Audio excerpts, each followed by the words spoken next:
Welcome everyone to today's live stream. Some more No Man's Sky wanderings. I guess call it wanderings. We're going to wander around looking for the magic combination of S Class Activated Indium, going for the big dog Activated Indium, and a hotspot somewhere. Electromagnetic hotspot. That's what I want. Electromagnetic hotspot. And yeah, see if I can find a better spot for a mining site. Jimmy's with me. Yeah. Look at that. He went to the groomers today and got a nice little bandana. They had to decorate him. Make him, I don't know, what special occasion was it? You just were good? Were you good and you got a bandana because of that? Did you do anything special? Or then look at him like you're looking at me right now? Like, what the hell's going on? Hey, he's waiting for this. Yeah. You want this? Yeah, you want this? Ooh, yeah. Get it? Gotta show him. Show him you want. Look, there. Put it right here. Put it right there. On with your snack. Gonna get it? Oh, yeah. Just gotta stretch to get that. You're like, it's too far to really reach. I'm just, if I can stretch over there, get it. He's being lazy. He had a rough morning. Getting pampered. That's what it is. So, see people starting to come in. Don't be shy. Say hi. Of course, you know, we know who our regulars are, but if you're not a regular, then say hi. We're going to get going in, I'm going to get No Man's Sky up. So, yeah, I want to look for a nice spot for a better base. You know, I tore out one Activated Indium farm last time to improve another one using those resources. So I have two, and while they're working fine, I would like to find a better spot. Because, yeah, you know, BT, yes, he got a treat. And BT, I remember you were saying that, you know, it's just too expensive for the solar stuff. It's not so much as it's expensive. Like, I can easily afford to go get the stuff for making, you know, whatever. I go easily buy all the supplies I need to make solar setup. It's just the fact that I'm having to, like, try to get that balance between the amount of power you need for it to run during the day and charge up batteries, and then also have enough batteries during the night to keep it going. And, you know, electromagnetic is constant power. Don't have to worry about the batteries. It's not going to run out.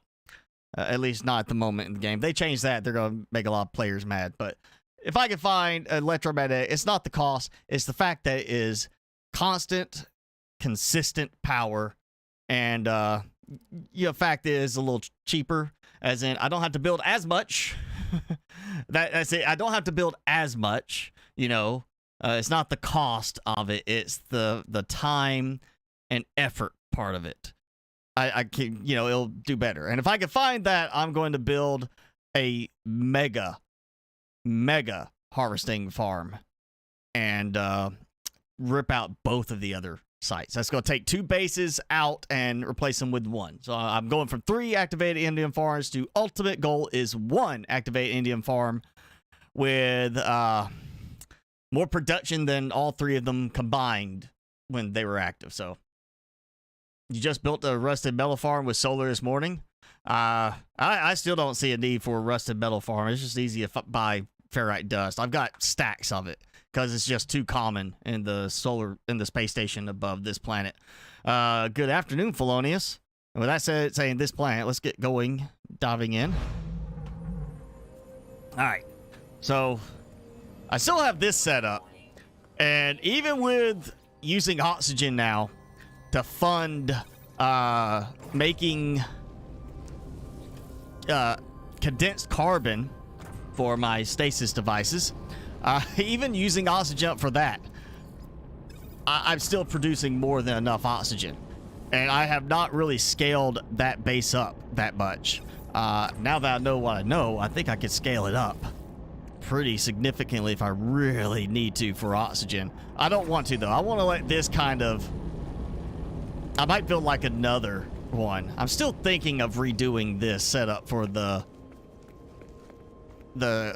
stasis devices and upgrading it to a stackable modular configuration, but I'm not jumping on that yet. So what I'm going to do is this planet,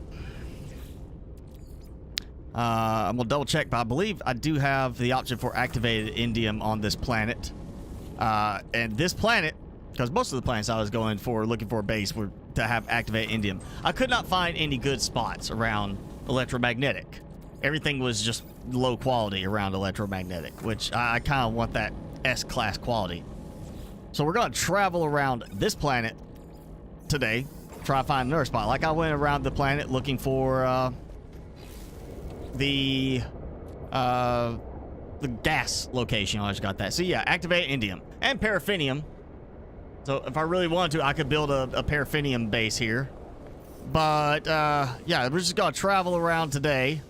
And the question is, now, for those of you who joined in right away, you get to decide, what do I want to take? Do I want to take the exosuit or the Colossus? Do I want the tank or the Minotaur? Pretty much. Yo, exosuit. Oh, look at that guy coming over here. What you coming over here? Go run them off from a food trough over there? Or do I want to take the Colossus? You know, I got a tank. Honestly, it's not bad. You know, it's just a case of it can get stuck in ravines, but that also can get stuck in ravines if it's too steep. So it's not helping me either way. And either way, I still have to get out to survey for power. And see, way over there says C class. That's not worth it. You built you're building Rusted Metal Farms to spite me now. Oh, go ahead. That's more effort for you, not for me. Doesn't bother me. I'll just keep going up and buying more ferrite dust. Like that was like, I was down to like 100 ferrite dust in this sack. I started draining from my reserves in the mass storage rooms. And in one visit to the space station, I went back up to almost 5,000 ferrite dust, and I topped off the rest of what I had started draining. That's what's left. So I bought like 6,000 or 7,000 ferrite dust in just one trip to the space station the other day. I got way too much magnetized ferrite everything. I'm gonna have to stop buying some of that now. I've got all these. I'm stockpiling for one day where we're just gonna start the stream by going to the anomaly and offering that to people who join us in the live stream and say hi in chat. That's going to be the catch. They got to join the live stream and, you know, say hi, and then I'll give them some free stasis devices. There's got to be some trade-off for it. I got to make them do a little work. So, Timmy, you don't? Oh yeah, he's done with the treat. So now he's got his little what was this long is now half as long bully stick. So you want to chew that? Do the roamer. I haven't even built the roamer yet, and I have no upgrades for the roamer. That's the thing. Absolutely no upgrades for the roamer. Yeah, I kind of don't care for it that much just because of limiting like at certain limits. But I'll go ahead. I'll build it. I'll build the geobay at least.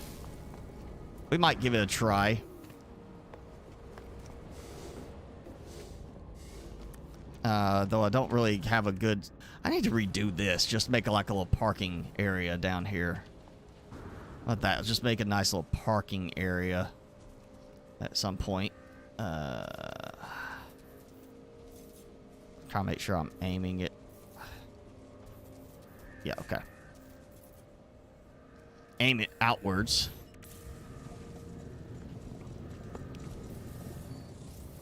Okay. Yeah, see, no upgrades at all. Maybe I have some stuck aside. Oh, yeah. Yeah, upgrades, but for the wrong vehicle. Like, I don't even have a scanning thing, you know, installed in this. You know? I probably should, you know, at some point upgrade it. I'm just not a fan of it. Get back on the spot. There we go. See, honestly, for speed, you know, it's hard to beat, really, the Minotaur once you get some upgrades on it because of how fast the jetpack, the thrusters, recharge. Like, how fast they recharge. It's just really hard to beat that. And, I mean, I've got that set up. So, you know, more tank size, less fuel. Less fuel. I need to do some more upgrades on it. I mean, it's really hard to beat it with I mean, yeah, it's a slow walk kind of thing. But once you get, like, boom, you know, you get some good distance with it. And then, boom, it's recharged. You know, takes seconds. I wish our actual backpack on our character would recharge that fast. The problem just becomes, as with, well, I remember the roamer with good upgrades could do it better, but the other ones, you know, it's kind of can be problematic with the exosuit. If you're like in a very steep ravine, it's not the best. I feel like I did pretty well at this before. And I've got a lot of upgrades. So let's just do this for today. I mean, yeah, it's not the speediest one in comparison, but it's got everything I need. It's got my scanning. You know, so I can scan for little things. Let's see. Base number 2. I can find... I can't find my marker. Okay, there's that. There's that base. I got a second base on this planet. I know that. Surely I'm not. I mean, I'm looking at that. That's another planet. Yeah, see? That's Sulfur Yeti. There's that base. Is that Safe Beacon? No, yeah, Safe Beacon. Where's... I feel like it was that way. I feel like I went that way searching one time. Now I can't see where the base beacon is. Tell me that's... Okay, there it is. Not sure yet. All right, so we'll go this way. I feel like even if I just, you know, use this, despite the speed difference, it's going to be better than if I just go and start trying to jump between one space station and another to find upgrades for the roamer. I still need to get some upgrades going for it, but I always just like the tank. I feel like the tank, just, you mean business with it, you know? This is the tank. It's like in, maybe not The Martian, but there's one of the, you know, On Mars movies that has a vehicle like that they're using to travel around and, you know, do their research and everything on the surface of Mars. And I feel like that is kind of, you know, this is the utilitarian type one. Like, this is going to have, it's not just storage, it should have like all the extra add-ons to it. You know, it's got so much space for it. I almost feel like we should be able to have, yeah, I know it's going to seem like a Subnautica thing, but it almost feels like we should have an attachment option for the mech suit on the back. Or not even the Minotaur, like a baby Minotaur drone. There, yeah, baby Minotaur drone. A Minitar. Minitar, yes. Drone, like robot type thing. That when you can deploy it and it can be told to, like, basically go and harvest resources around the Colossus. And then, there we go. Found my spot for underground base. How about that?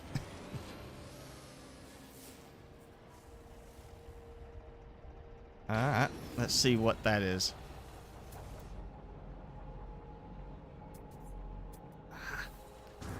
Just want to see what this deposit is. Salt! Salty underground. Yeah, what if we had, like...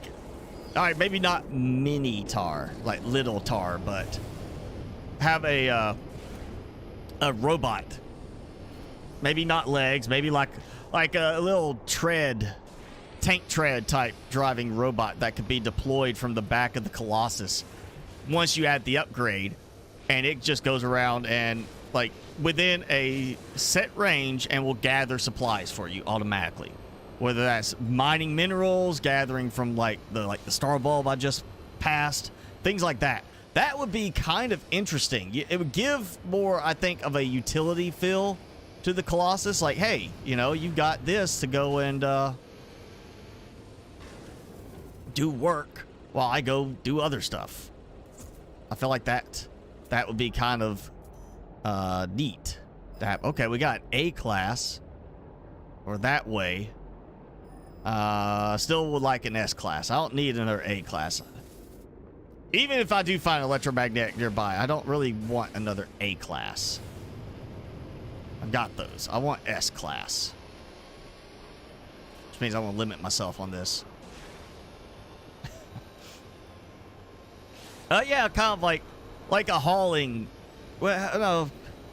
Maybe like, you know, some people get on like the back of a van for taking a motorized wheelchair. You know, for somebody, they'll have it like where the trailer hitch would be. You know, instead of a trailer, they have a little platform that they can lower to the ground once they park. Or some of them can lower, some of them can't. You know, you just kind of have this really heavy motorized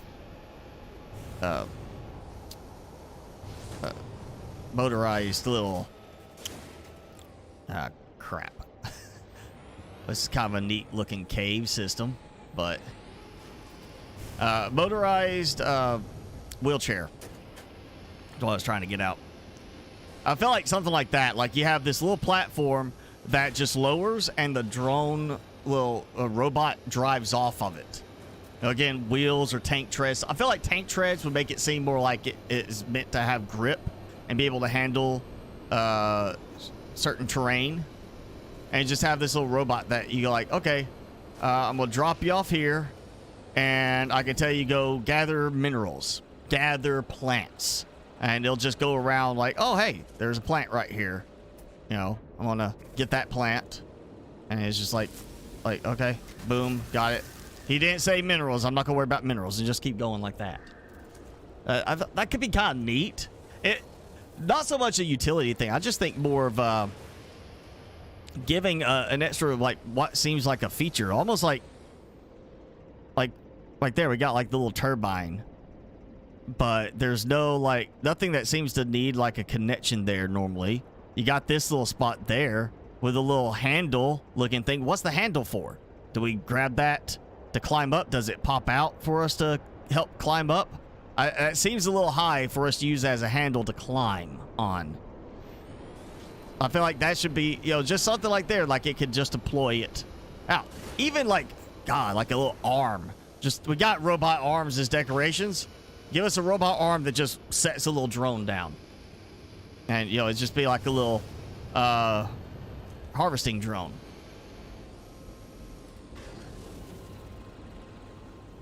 That would make this seem a little bit more of a utility thing. Or even right here, like that handle, I can see grabbing that handle to get up there. That's a grip for me to grab and, I guess, some reason climb up. Like those. Right there. I can see grabbing that. Let's go here. I grab that, and I'm supposed to monkey my way up to there. I don't like the placement of that handle. There could be something better there.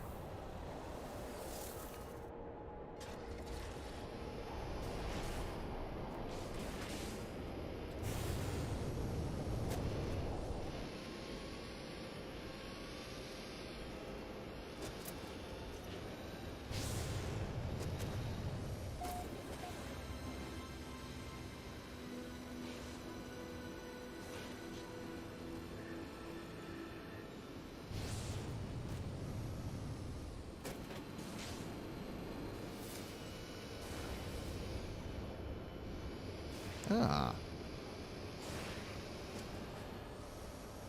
Ooh.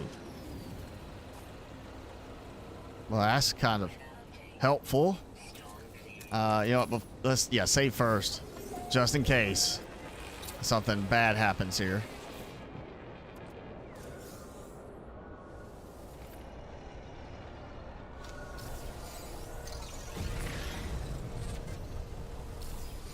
Okay, let's see. I got cannon, laser, cannon.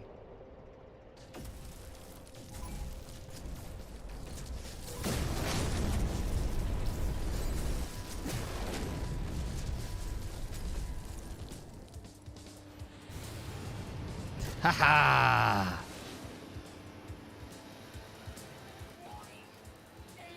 Already to 3. Can't catch me now. Yep, see, even this is fast enough to get away. Yeah, again, if you had like a little robot that would gather stuff, I think you'd have to have the option to tell it, like the check box system, like grab minerals and plants, but don't harvest any of the animals. You know, it'd be like 20 questions. Is it a plant, animal, or mineral? You know, it's like 3 options, 3 check boxes. You uncheck what you want it to go for, and then you tell it to go. And then have like a, you know, like you hit X when you get here and have it, have like a recall thing for it. You know, or I guess you could do like a button type of thing, too. Or maybe do it like this. Like that kind of thing. Like you go into the radar, you go into the drone, and it has deploy. And if it's deployed, it has recall. And then you have these, which will just have like a check biome. So it'd be like check bots for minerals, plants, animals. And you just go like, you know, I don't want any animals. Uncheck, click it to uncheck, and then go here, deploy the drone. It could be that easy to control it. It'd work great for control, you know, like game controllers, as to keyboard mouse specific type control. It worked fine for that, and it would give you that customization. And again, it wouldn't go like forever. It'd be within a certain range of it, and make it an upgrade, make it an add-on. Like, you know, you go here. Wait a minute, not that. I like the boost.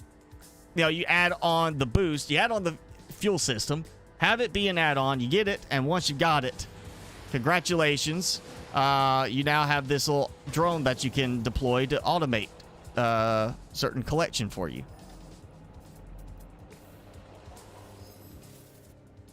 You know, just from getting away from the cosmetic differences.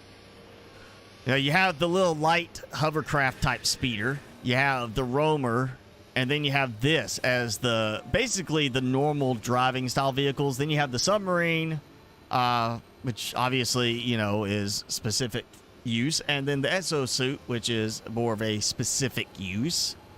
Though you can use it for just normal roaming around. Not sure. Yeah, I would say, you know, it depends on how you like to play. It might not be the best thing for everybody. Just like the what's the hovercraft one called? I can't remember. But that little hovercraft one, that one I hate. It's just too unwieldy. It doesn't give you good control. You know, now I gotta look at for it. No, not trade rocket. Or Nomad. Yeah, I don't like the Nomad. It's not my preference. It's just too unwieldy in controls. You know, you slide. I don't like that. So you need some kind of distinction. Like the hovercraft drives, if I remember right, is still, unless it's changed, it should still let you drive on the surface of water. It's a hovercraft. That's a distinction on it. The roamer kind of gives you, I guess, more of that feeling of versatility for off-road type rough terrain kind of thing. But you get pretty much similar wheels to the Colossus. Colossus is the tank, tons of storage kind of thing, tons of upgrade space. I feel like the Colossus just needs more to make it feel tanky like a mobile base while you're driving around the planet looking for stuff, while you're searching for resources or mining sites and such. It should have that feel of being designed for that, than it being, oh, it's just a tank. And it's almost the same functionality as the roamer, and which is almost the same functionality as the nomad. They need to have a little bit more of a differentiation between them in terms of utility value. Like, the roamer could be cool to have, okay, going kind of similar to the nomad. The nomad is a hovercraft. It's got that fast movement, can, you know, go over water because it's a hovercraft, hovers above the water surface. Make the roamer have an upgrade you can get, and maybe there is now. I don't know. I haven't used the roamer in a long time. That the roamer has an upgrade that basically lets it grip. You could turn on like a ultimate like grip type of thing. Like it'll still let you speed up and do a jump and stuff like that, ramp off if you want, but have a toggled thing, much like you toggle a scan, that basically super grippy, almost anti-gravity wheels. You don't launch into the air. It keeps you gripped to the terrain to the point you can even drive upside down. Then that would be like, okay, you got that utility. You get stuck in a cavern, you know, where this can't get out because it's too deep. You could get out with the super grip wheels. Even though you could technically just go and call it in, climb out yourself and call it in to deploy outside the ravine. We just need more distinction between the three of them. It's really mostly cosmetic, and then a little bit of driving style to those three vehicles. We don't have enough underwater stuff to warrant like a bigger submarine variation, because there would be no real need for it. It would just be a cosmetic thing. You have a bigger submarine that it doesn't add any extra value. So we don't have that. But we have a tank that really only mostly has the cosmetic value and more storage. Should have more to it.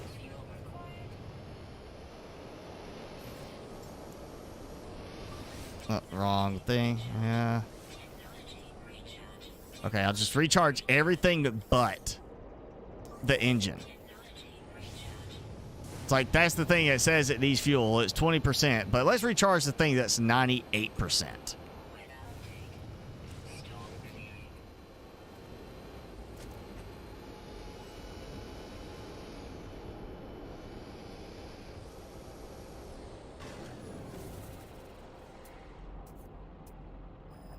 Ooh, electromagnetic power and a mineral. All right, let's kind of. All right, so we're looking that way. And we're looking that way. This might be doable. Assuming. Let's find the mineral one first, because if it's paraphernalia, whatever the, other option it is, that's I don't need it. Oh, look at all those oxygen plants. Excuse me, Mr. Sentinel. They weren't far away. Both of them at 300 from each other, which is... Okay, so we got that, and then we go... We're just outside of range, so I will have to build close to in between to really optimize for it.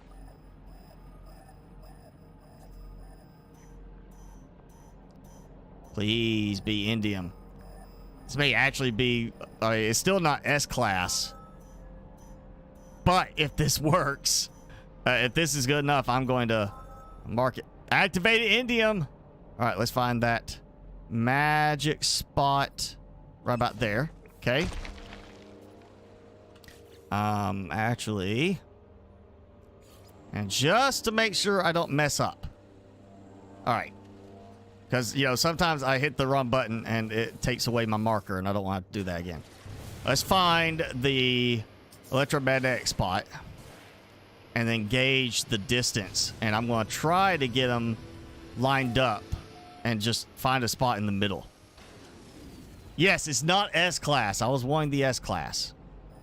And don't tell me now I can't find my hotspot.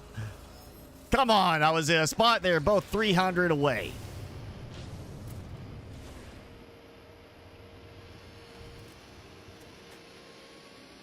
I mean, S class would definitely be best. And I'm not committing to this yet. I just want to find... Okay, what? Why? Is it because I found that one? It's like, never mind, you can't have the other one.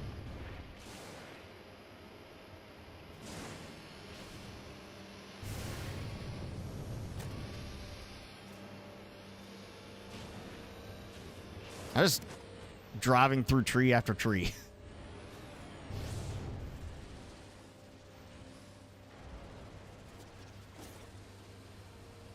Oh, that's what was blocking me. I was like, I know I can get past the tree. Oh. Never mind, that's not the same spot. It's not the same oxygen spot, but still. Okay, come on now.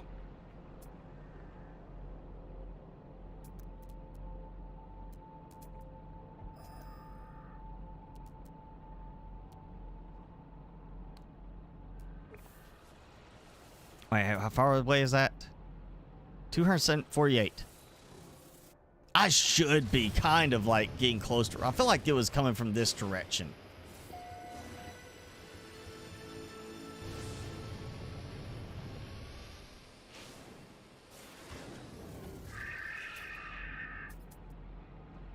Okay, it's... I mean, it's in this area. I'm gonna find it.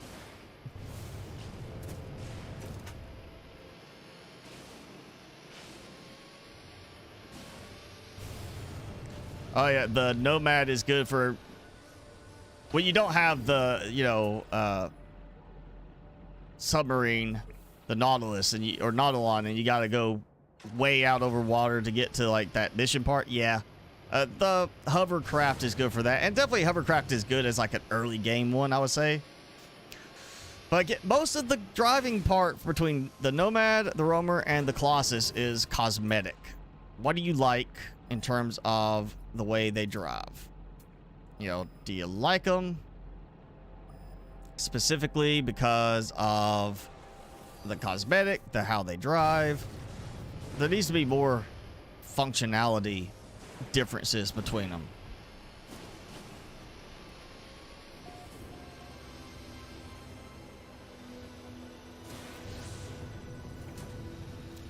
Like, I could see the maybe even make it where like the Nomad is designed more of like as the scout vehicle, where it is set up with stuff that just makes it useful for a scouting type functionality. Like this is tank, long range, mobile base type functionality. Like you got, you know, the survey, stuff like that. Have long range survey and such. This should also, I think, have an option. I think we talked about before. Of you don't have, at least on the Colossus, maybe the exosuit, you don't have to exit the vehicle to scan for, you know, your hotspots. Why am I not finding this?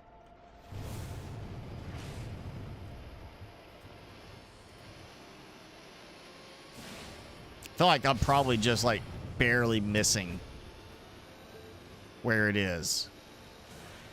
Like I'm driving past the edge and I'm just not getting out at the right moment to check.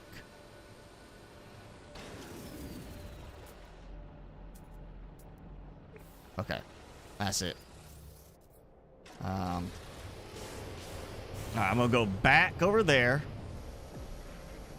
and I am just gonna leave from there. I'm going to try to estimate about which direction I was coming from. And kind of head back in that direction. I'm just going to do it on foot. See if I can find my way. By having quick access. Giving this, you know, like the Minotaur now has that, the Sentinel arm and the AI part of it that you can have it just following you. You know, that's got a standout functionality right there. That makes it separate from the other vehicles. They need to do a similar treatment to the main 3 vehicles.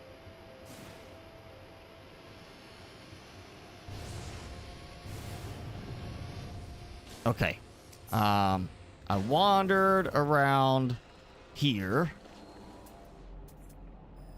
And I want to say I think I came down from there.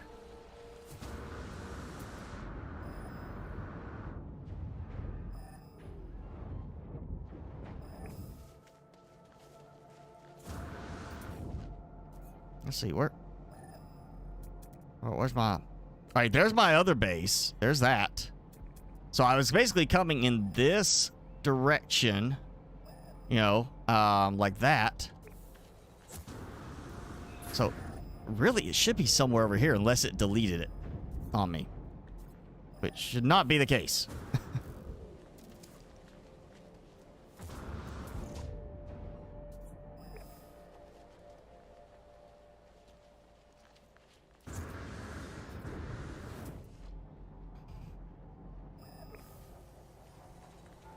Okay, let's see, distance now. Okay, I definitely should be detecting it at this range. I should be at least picking it up. They're both 300 away. I went 301. I should be coming up on range that I should be able to pick it up. Oh, finally? All right, here we go.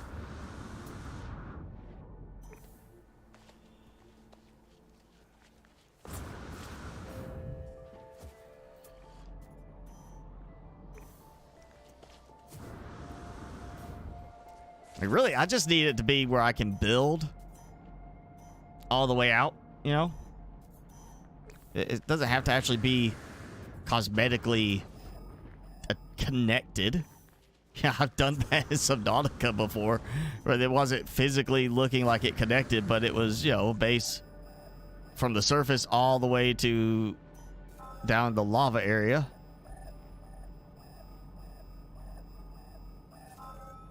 Okay, Class A.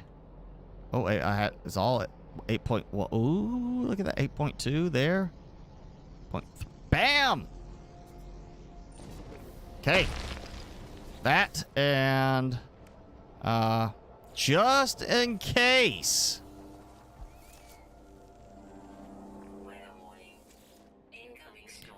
Okay, leave a message. Electrode. There we go. This is gonna only be here long enough for me to find. Oh wait, so 570 U. Just, yeah, get that. Okay. So 570 U between the mining site and the power site. So what do you think, BT? Do I need to build in the middle? 570 would be 285. Yeah, 285 distance. Wow, that looks... What the... why is my Colossus way down there? Why did my Colossus suddenly drop down, apparently, into the ground? All right, 291. I was going based on the Colossus, and it's falling. It is not where it's supposed to be. 276. There it is. 272. So this is in between. This is the middle spot. Should I build in the middle? Build like a little outpost here. And just build a... Well, you know, I'm trying to think of the distance for the piping. I would have to do like, here's an outpost. You know, like with the power, I could do the breaker, little switch boxes. With the piping, I'm going to have to do like extra storage. I'd have to have some storage, you know, structures along the way. That would get me connection points all the way and just add part of the storage to it. Never mind. I'm thinking of the old method, the way I would normally have done it. And I'm not doing it that way now because of that little workaround I found last week with the base. I got to build next to the deposit in order to make that work effectively. It doesn't have to be right there on the deposit, but it needs to be close enough. So let's say I want to build a base right, you know, right here. That's fine. They'll put it down below the bottom of the platform. Claim it! And you know, yeah, my Colossus is gone. It's... Well, let's see how far down it is right now from... Where'd it go? Where's that spot? There it is. So that's where it's supposed to be. It's like on the bottommost part of the planet. Like the bottommost area you can have anything. So yeah, all right. This is what I'm gonna do. I'm just gonna build from here. And it's not that I like the look of this necessarily. I just want to have that like higher platform area. All right, so I got that. Got that. They put some stuff under, like... Well, that's not working. All right, so let's say I do... Oh, yeah, I'll come back to that. I may actually do, like, something with that to make it look a little bit more...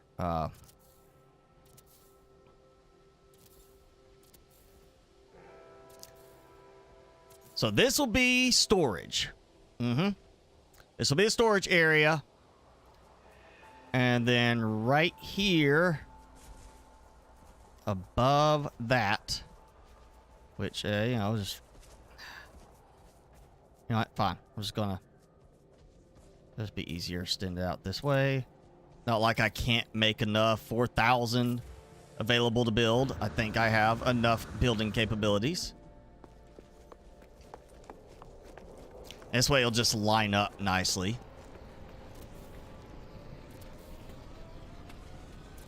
Or as nicely as I can. Okay, so like that. Now.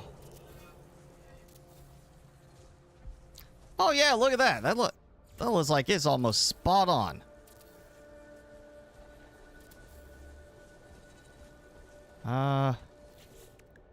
That's pretty close. Not perfect. But it is... Oh, well, it was close till that happened.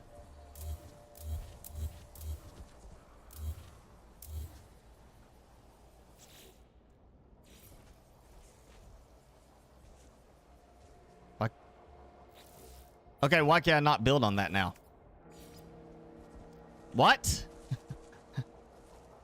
Did I accidentally toggle the snap? Yes, I did. I hit that. Didn't notice. Okay.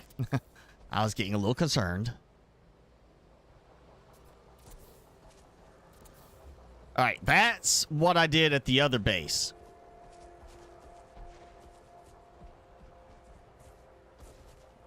Well, when I warp to the base, I want to be over here anyway, because I don't care about being like to here like that. I just need it within range of, you know, where a pipe will reach for my storage. Even if I have to build like an extra little storage thing along the way. This should be sufficient though. And now, let me bust my trick out. So that's gonna be... Actually, no, let me go ahead and do that. So I have... Because I remember what I did on the other one is I have this little pad here where I walk out to each of these. Oh, I did the other one bigger though. That's right. Because of storage. It comes down to like... I went bigger. Like that. 5 by 4 should be enough for now. Because it's A class, it's not S class. Alright, and we'll just do like that. And... yeah, that's, I think, about the same size as what I did on the other one, roughly. And once I get this set up, I'm going to do the...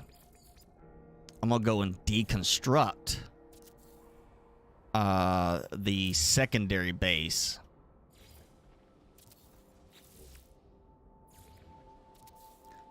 And I might stack on it later. I don't know yet. Not sure. Might stack it later. But for now, we got that.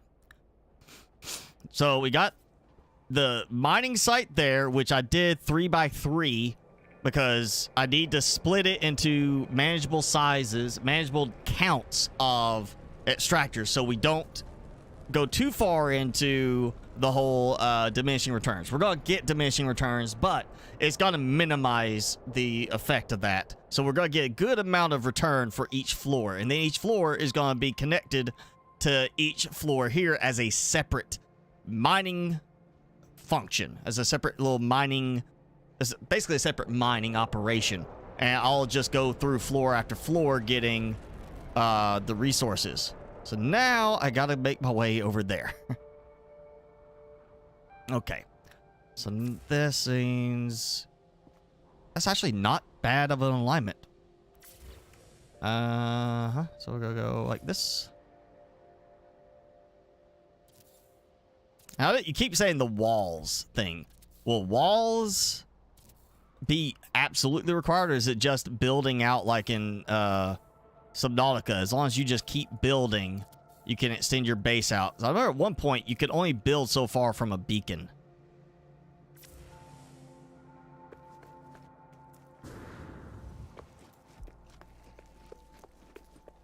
And I'm not removing anything until I get this built out.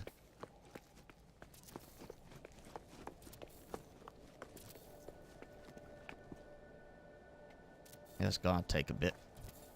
Good thing I can build 4,350 plus floor panels. Weather warning. Incoming storm. Jason! You made it. About time. It's summertime's got you slacking.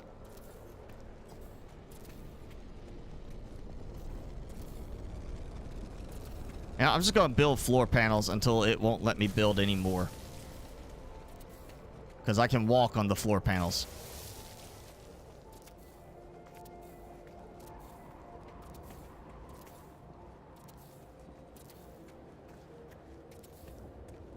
Oh, you got company. Well, that's I mean, that's acceptable, you know.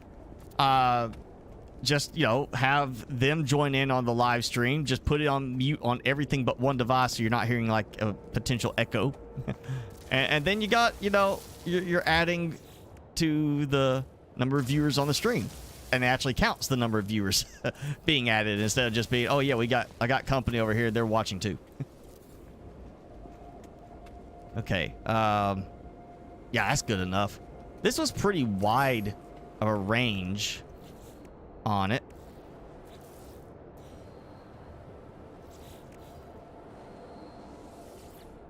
Alright, so we're gonna get rid of this. Cool. Come on. Go.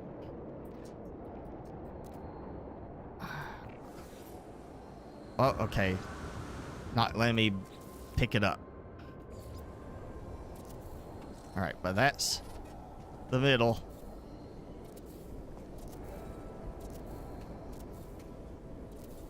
Okay, now. Just so I can go ahead up.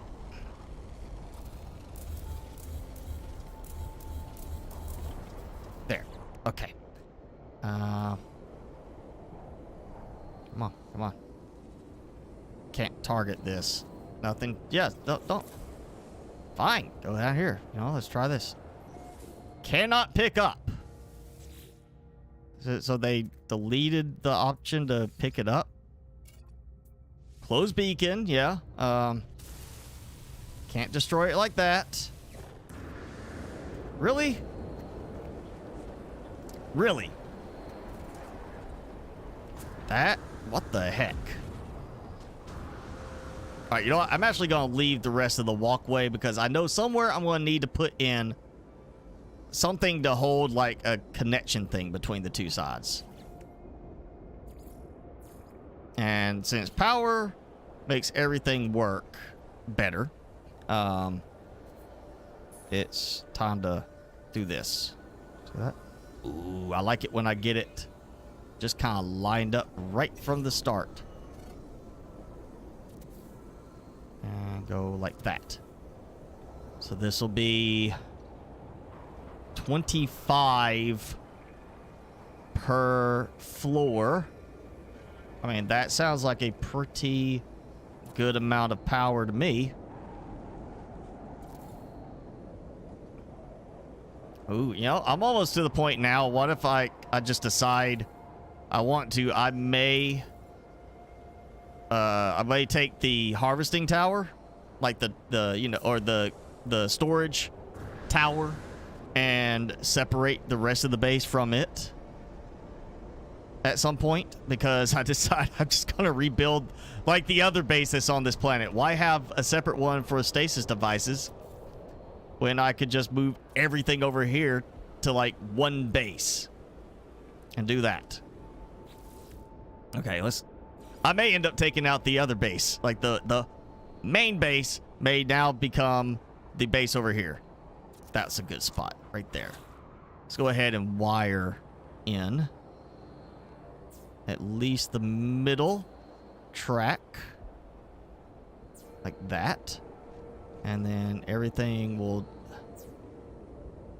just, let's see. I'll wire along this side.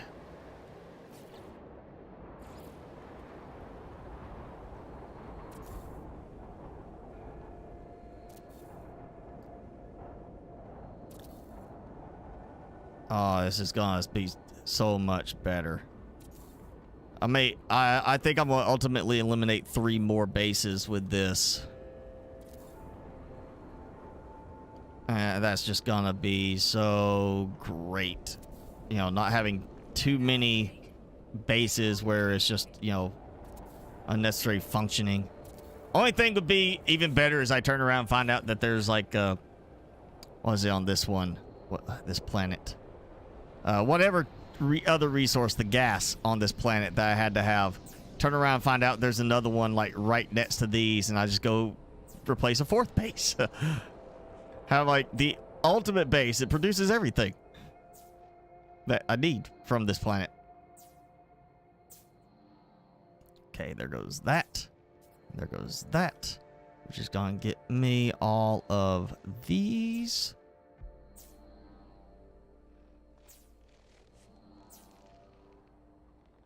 And I did not line those up quite that well. That's why I would like a snapping lineup on these where you know, almost to the point they could do a snapping lineup where it's like you could choose how dense you want to have them, like have it snap and say how many per square, per tile you want them to connect with.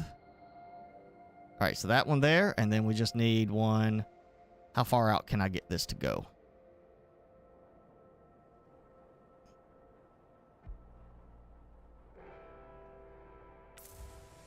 All right. I'm gonna run it.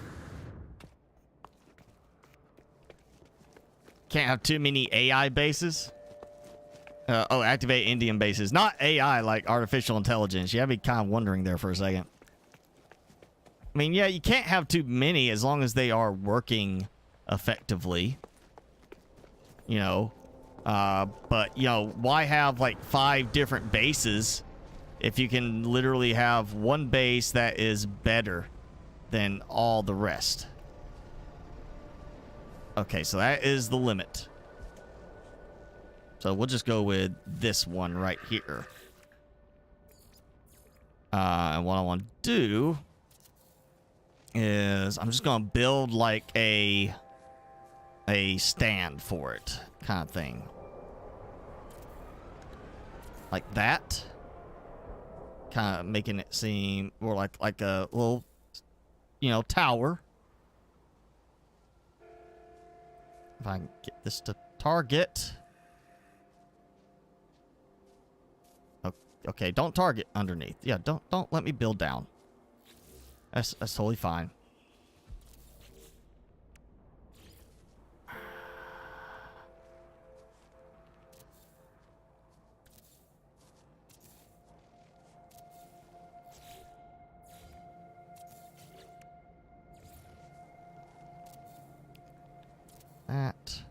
That, and that. Okay, take those out. That did not line up right. But, oh, but now it works because I've already got something there.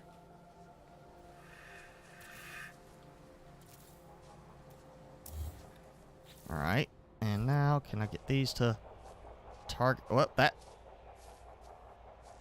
No, not to the side of it, below it. Okay. Do another one. Just keep it looking kind of, you know, nice. It's like something, you know, it's meant to be built like that. Okay, so now I got that. We're going to throw the junction here, and I'm going to stick with the switch, the flip switch, because I'm just going to leave it on all the time. I don't want it to be auto or inverter. Doesn't need that button. It doesn't need that. It just needs the switch. It just needs a point to connect. And yeah, I'm going to have to do this.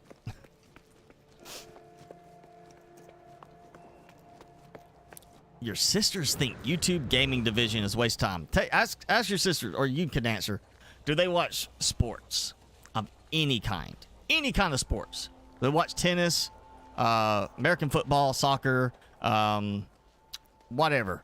If they watch any of those, then they are doing nothing different than what gaming is on YouTube. It's no different.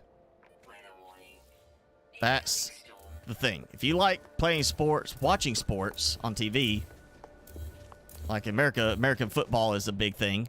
If you like that, as you know, watching somebody play American football, you're not actually playing it. It's the same as somebody watching a person play Fortnite. Even if they're not playing it, they're watching somebody play a game, and it's purely a game. Picking up new vehicle Monday. Oh, all those summertime unemployment checks adding up, huh? Got you the hookup.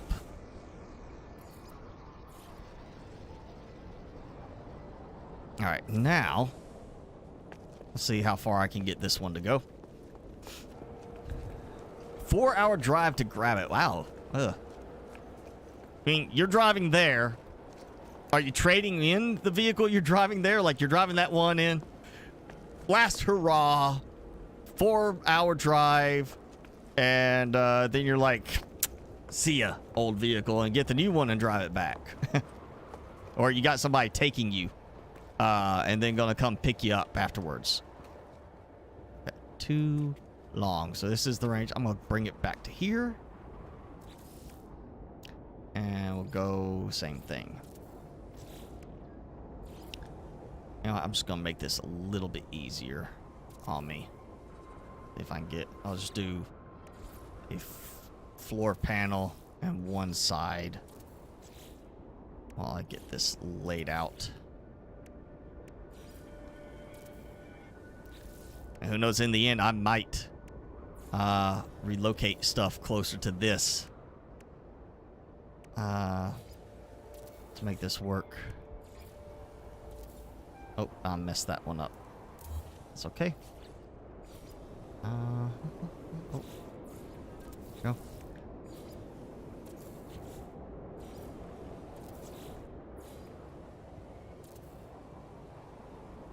Yeah, I feel like once before I was able to get this to, you know, place down instead of stacking up, it will let me stack downwards too.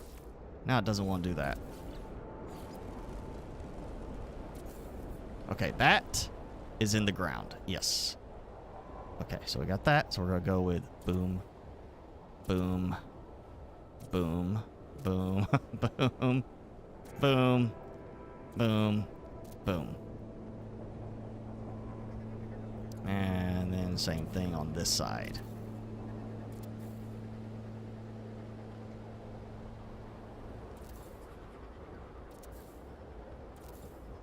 And man, I thought I would spend a lot more time searching. I would like an S class, you know, activated indium, but it's kind of hard to justify passing up this opportunity with an A class electromagnetic and the A class activated indium.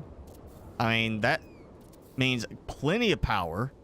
And like I said, I may turn this into the primary base after this. Get rid of Borut base and take everything from it and build into a base here. So too good of an opportunity to pass up. If I still find an S-class activated indium somewhere else, especially on this planet, with at least a C-class electromagnetic, I will build a just collection base alone there. But this is just too good of an opportunity to not go ahead and try to get something going here. That's plenty of power for everything, you know, without having to make it just too over the top. And I've got a plan to make up for this not being an S-class. S-class are unicorns, A-class are keepers. Again, I did have one in my other save where it was an S-class, and I lucked out and had I think it was a C-class electromagnetic nearby. But even that was good enough, you know, you just keep stacking. What the? Wait, what? Wait a second, what? Okay, where's this one pointing to now? Why did that one disconnect?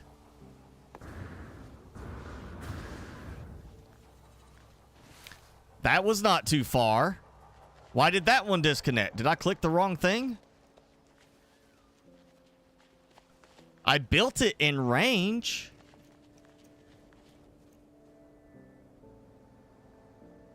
Oh, wait, what the? Okay, you see that? Now it's showing a connection there. Why was it not showing a connection a moment ago?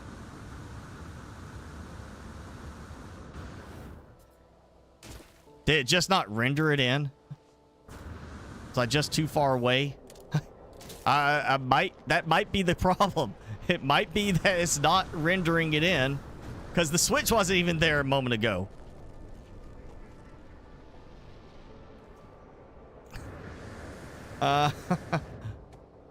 Yeah, look at that. It's not showing it now. But it was there. Yeah. I'm sure it's fine, but let me just double check this. I just for my own peace of mind, make sure this is working. Wow, yeah, look, it's fine. Look at that. Power crystal. That was a very fast. Very fast.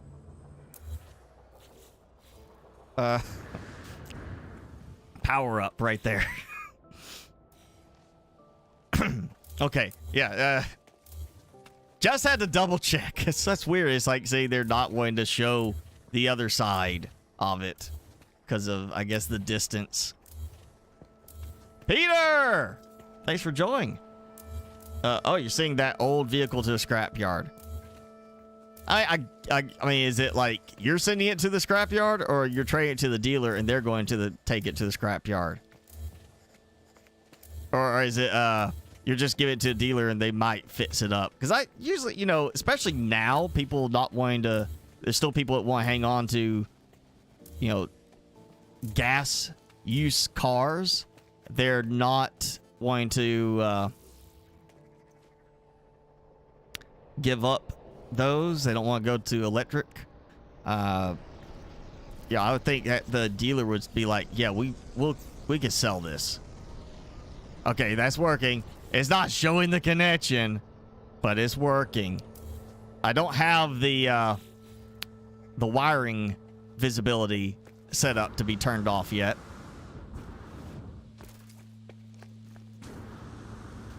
Okay, so this is... I'm going to need power. Actually, I don't need power. Come, oh. You know what? I'll just do it, like, here.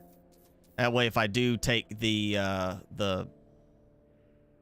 room out, it will still be okay. Let's just do it like that.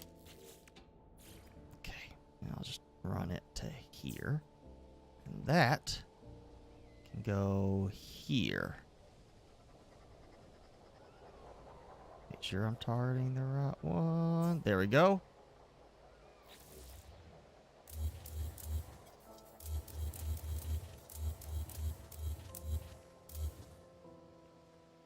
Yes. Okay. Now. Okay, I'm gonna rip out one of the other bases. But let's just go ahead and get kind of the middle for each one set up. And about like that. There. Yeah, wait, how many do I have? One. Okay, I'm running a little low on something. And it's a craft not even in range.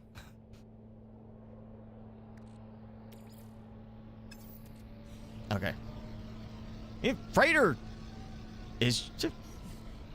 Okay, freighter's in range. I just can't do like the auto transfer to the rooms from here. Interesting. Okay, so let's get the portal going. So I can have this for now. I'm really thinking I'm going to build this out, become like the main base in the end. I make this into a full out everything like I have at the other base. Just rip that out bit by bit to come over here.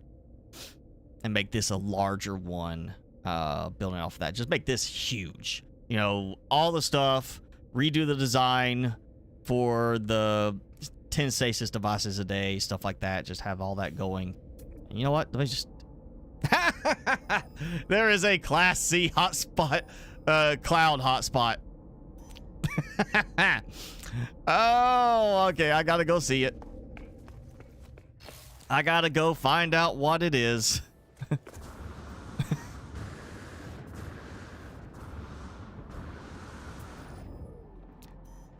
If this is anything that I need, was it nitrogen on this planet? If this is nitrogen, the other base is coming out too. I will extend out here and have me, because I don't need a lot. And that'll be one less thing I have to actually go and collect. I'll build, I mean, this doesn't need to be a huge one. This could be short range teleporter to this spot to get resources.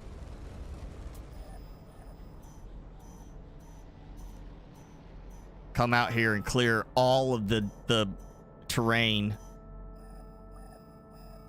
Nitrogen is Class C. It's not amazing, but that's, I believe, what I got in the other one. Yeah. I am going to check the other one now that I got this. Oh, that is actually, this is, yes. Well, I did not pass up the opportunity because it ended up lucking out even better. This is much better. So I could dump, I'm at least going to dump one of the activated indium farms to get this one built up. And now I gotta find my way back to that spot.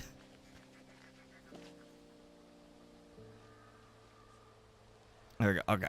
Nitroyate. All right, so that's the one I need to go and try to clear out. Board base. Where's this? There it is. Nitukus Nama. Nituka. Okay, I gotta do something funny off of that now. I'm sorry. It's gotta have a comedy element to it. Natukus Kama. It just screams I need something funny said about this. You know, some kind of funny name added to it. But, wow, okay. Yeah. That might be another base going bye-bye today. Oh, all right. Natukus Nama. Yeah, Nitukus. All I can think about is Mytukus. Oh, sensors blowing one after rusting at the bite. Okay, yeah, that's done. 16 years old. Yeah, I would say that. Nitukus. All right, so it's gotta be Mytukus. Nama. No, we're gonna call it Nada. My Tookus Nada. I have no butt. Yeah, that's it. Outpost. All right. That's the name. My Tookus. I think that's how like it's supposed to be said from like your Tookus. My Tookus Nada. Not existent butt. Okay. So that is a C-class nitrogen. That's good enough for me to see if it's worth replacing another one. So, Nitro Yeti might be removed today as well, or might be no longer necessary today. I mean, think about it. It's like all I need is enough to generate whatever per day, and that might be one where I really just make like how I did the little towers. I'll make a tower that has a storage container on each one to extend it all the way to here, so I could to that base, so I could just walk out and grab everything. Yeah, let's see. I came from the wrong direction, but still. 26,000 nitrogen per day, and this is a Class A. All right, that. I mean, I might build it out just to see how it works for that. That is kind of hard to pass up the opportunity. Yeah, even though it's not as, I mean, really, 26,000 per day, and I've got 5 extractors. Like, I could get away with, like, okay, let me have 20 extractors to get 40,000 a day and be happy on that.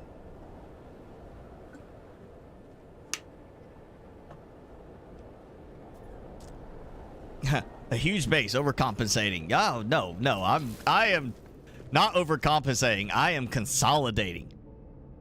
There's a difference. I'm consolidating. We're going to remove this base. Definitely Shrelu Outpost, because that's now the smaller producing activated indium. Then once I get this one set up the right way, I'm going to take out the wet metal farm that I did last time. That big upgrade, that's going to get taken out because I'm going to have pretty much the same setup as what it's doing, but with better power. So that will come out. I very much may just go ahead and take out Nitro Yeti, which will take that out. So 1, 2, and I wish you could reorder these how you want. Like, change the order how you want instead of it being in the order that they've been made. And eventually it may replace this one. Because if I just decide to rebuild everything here, piece by piece for what I need, I could take this base completely out of the mix too. So that's 1, 2 for sure. 3 possibly, very likely 3. And more likely a 4th one in the end. Replacing 4 bases with 1 extra large base. So yeah. That is worth the effort. I mean, at least 3 bases combined in one. If I don't do the nitrogen base, it's still gonna be at least 3 bases combined into one in the end. Because I'm pretty sure I'm gonna turn this into the main base now. That's just, yo, it's a Class A electromagnetic versus the Class C, I think it was, at the other base location, or maybe it was Class A there. I'm producing way too much power at the other base just to not be mining with it. This, I can produce all the power and all the mining and all the gas extraction. It's too good of an opportunity to pass up. Like, really is too good of an opportunity to pass this up. So it's out of range because it fell through the planet. Yeah. There we go. I'm just gonna have to manually do this for a moment.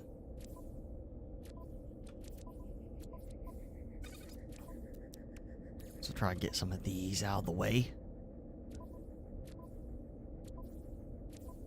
I'm actually burning through some supplies, clearing out some stuff.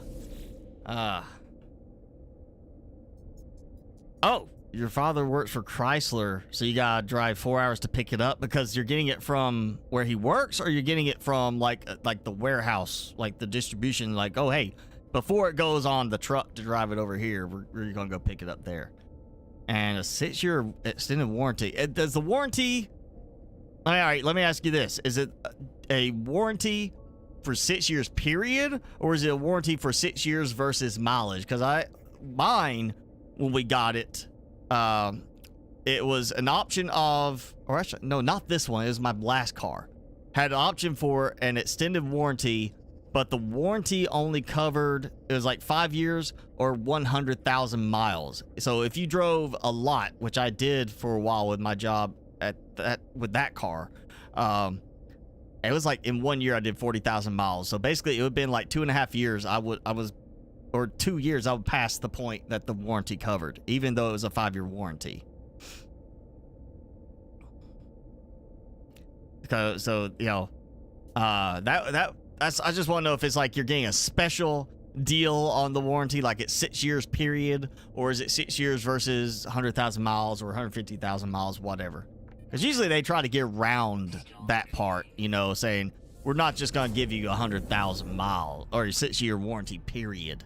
It's always limited in some way. Yeah, you still can pull the family card for certain things, but it's always still going to be limited some way, you know.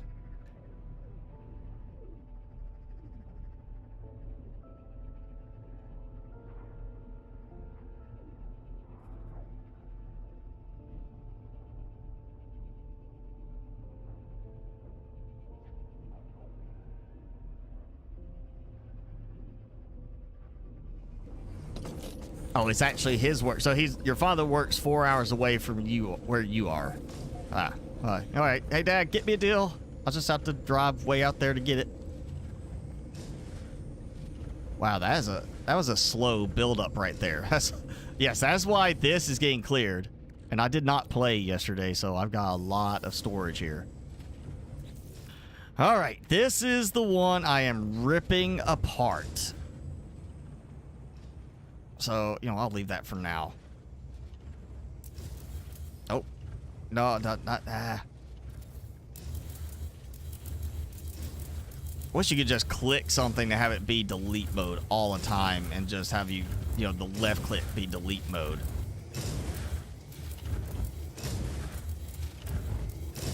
Yeah, don't matter. I'm taking this all out because I've got better.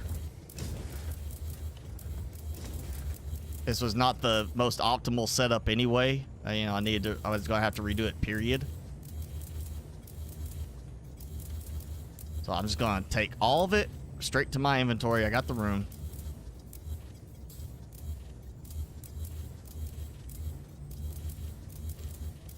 And this will give me a good start. Because what I'm going to do on the new base location is follow the little trick I found last time, which is going to give me a very nice formula for trying to tweak and optimize. And I see some of my solar panels got buried again. But this is going to create me a very high yield setup. And I'm going to use that trick to get as much out of it as possible. So that basically I'm just going to do like I did on the last one, where I have multiple floors. I just have to fly, teleport to the topmost floor and then kind of drop down floor by floor until I get to the bottom floor. And then I'm going to land and have my storage room. Now, I'm trusting I got rid of that storage room. Oh, guys, eating my ship. It wants to eat my ship. I did not mean to land on you, but I had to kind of move away from here. Let me double check, make sure I did get that room. It looks like I did. Yeah, this is gonna be the one where I'm like, I want to have it where it basically can fill the entire storage room per day at some point. I want to get where it'll do 50 stacks per day plus extra, and just have it where basically it might be to the point I get it where I just have to load my inventory up with it every day in order to actually sell everything.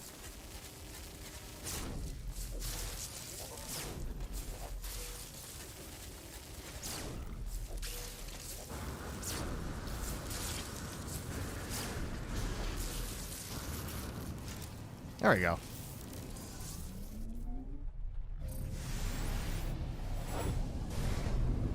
Okay. Tell me there's a spaceship. Or a space station in this one. Yep.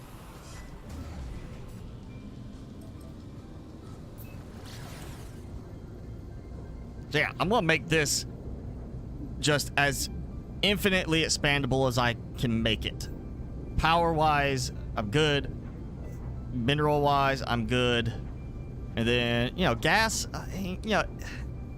it's kind of a bonus if I could set it up to remove another base from my list, so I don't have this super long growing list of bases. All right, you're scanning. Probing my metal plating. Well, how nice to say my metal plating was fine.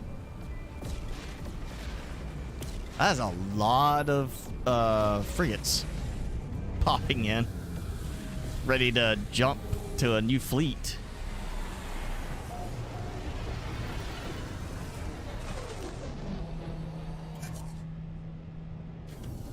All right. And while I'm thinking about it, because you got me thinking about it now, the roamer. What upgrades I can find here? That's shit. Yep. All right. We're going only S Class. Engine, and I may actually already have everything I need for it. I can't remember, but I'm going to go ahead and get that. Yep. If I don't need it, then I'll get a few nanites back.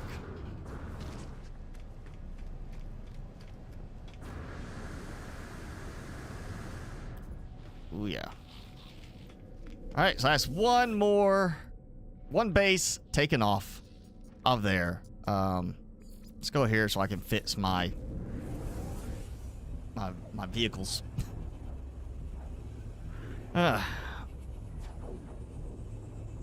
Oh, okay. So lower, cheaper warranty, and then oil changes for 6 years. That's kind of nice, yeah. Oil, so I'm assuming that means based on whatever, like, number of months for oil changes and tire rotations. Well, tire rotations they want to do every so many miles. I guess that really comes down to like 6 years of what they expect you to drive with so many rotations a year. So like expecting a certain number of miles per year, I guess. So if you end up driving a lot, are you going to be told at some point, well, you got to pay for this because it's too many oil changes this year? Too many rotations this year? It's a lot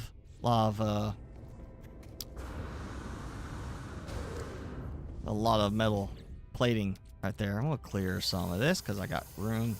Stores so much more effectively on the ship there. Naturally, I'm gonna just go like this. And I don't know if I actually. Yeah, I know I got that. Really? Okay, I'm just gonna put that there. That can go in storage. That go there so I can easily get to it. And then that. I feel like I've just tossed that before, but you know, I'll just put it there. Okay. I'm not going to take this base out today, but that might be a future thing, is to just build a whole new base and then start ripping this out afterwards, because again, that is a B class electromagnetic. And then I've got a C class mineral and no gas hotspot nearby. But I've got that with the new base. So, yeah.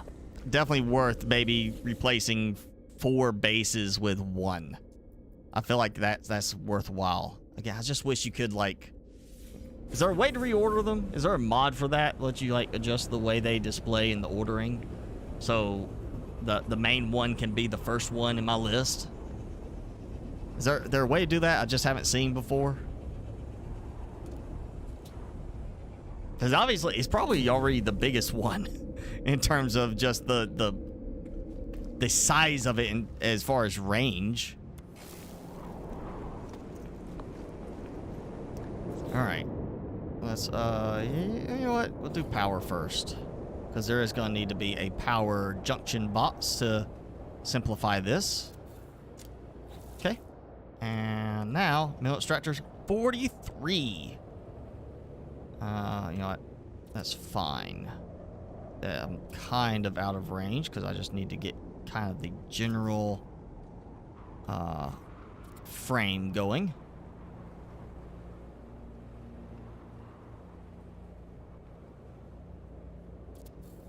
That. And now, yeah, let's go ahead and go over here.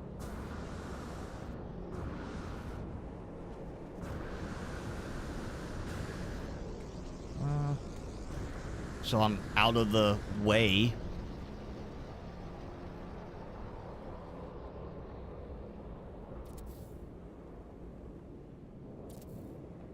Bam.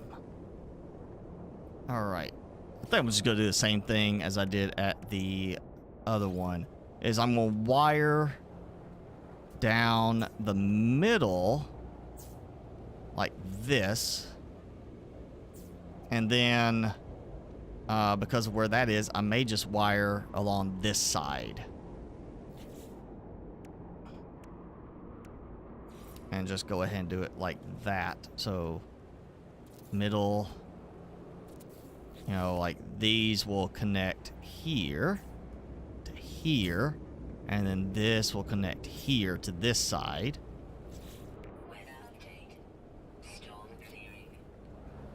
And then that will come there and just make it a little bit cleaner. Easy to see from the outside. And do like that. And then this can go to here. And that can, for now, just go to that. Boom.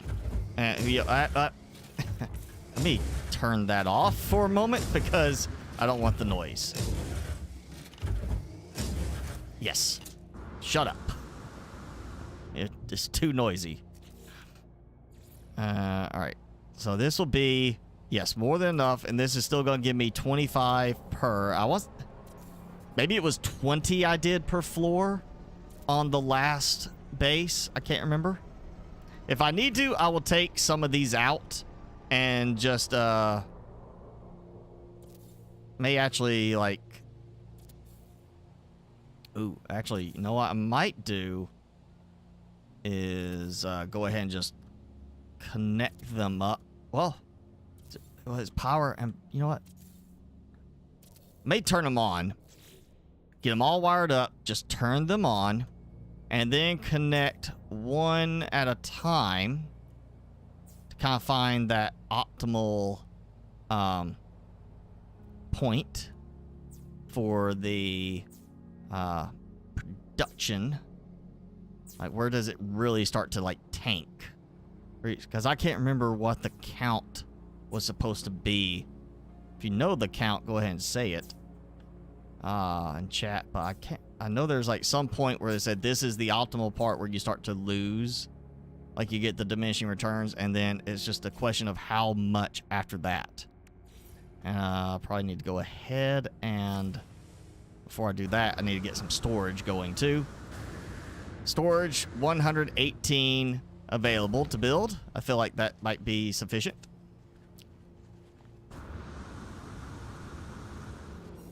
Ooh, just enough oomph to land. All right, so we're gonna do. I think I spread it out pretty comfortably. Yeah, that's what I did. I spread it out kind of, you know, I think I did it like lined up on each one. I don't want to do that because this is not the same number as the other one was, but I'll do it like this and then kind of the in between. So we're getting 5 on each row, and then you'll have kind of like alternating like that. Yeah, that works. So it gives me a little bit of visual separation, so it's not going to be so hard to line them up. Plus, in the end, it comes down to how much storage capacity this gives me. I'll see how much storage I get. Let's see. Closest end is that, so I'm just going to link them all to here. So we'll just do the pipe right there to right there, okay? And now, of course, I gotta get closer.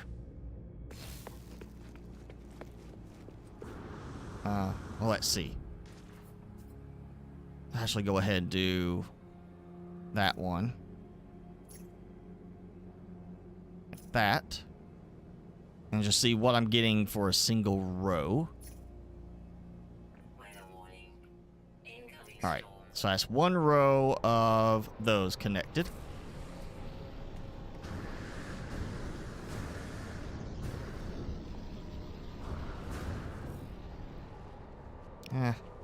Good enough. That's close enough. All right, so we'll go.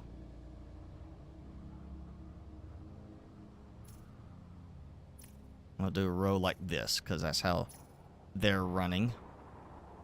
That way. Actually, oh no, let's take that out because I don't like the way it's running through each one, for one thing. And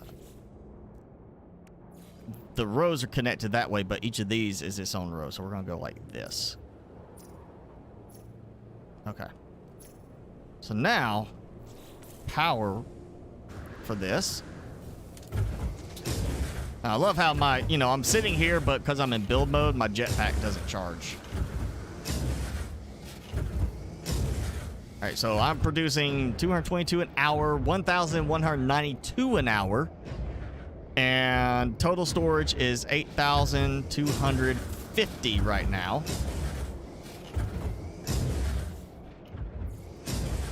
So now these are powered, just not tied in. So 1,192 was that. Yep. So there we go. So 1,192 for 5, 1,432 for 10. Yeah, maybe it was 20 I have at the other base. And this is a little denser than I need it to be. I may be redoing all of this, which is fine. Because if I don't need to cram it in that much, then I'll do that. Yeah, see, so I added 5 more and I went from 1,590 an hour, or 1,432 an hour to 1,590 an hour. So very big diminishing return there on that. And that's through the middle of it, the most capable area. All right. Storage-wise, I'm not concerned about density because the more, the better. I just need to get it where it's producing enough per floor in a, say, 24, 25-hour period. So let's go ahead and do the next floor or next layer. And, yep, it's all done. So we're going to do pipe between each one like this.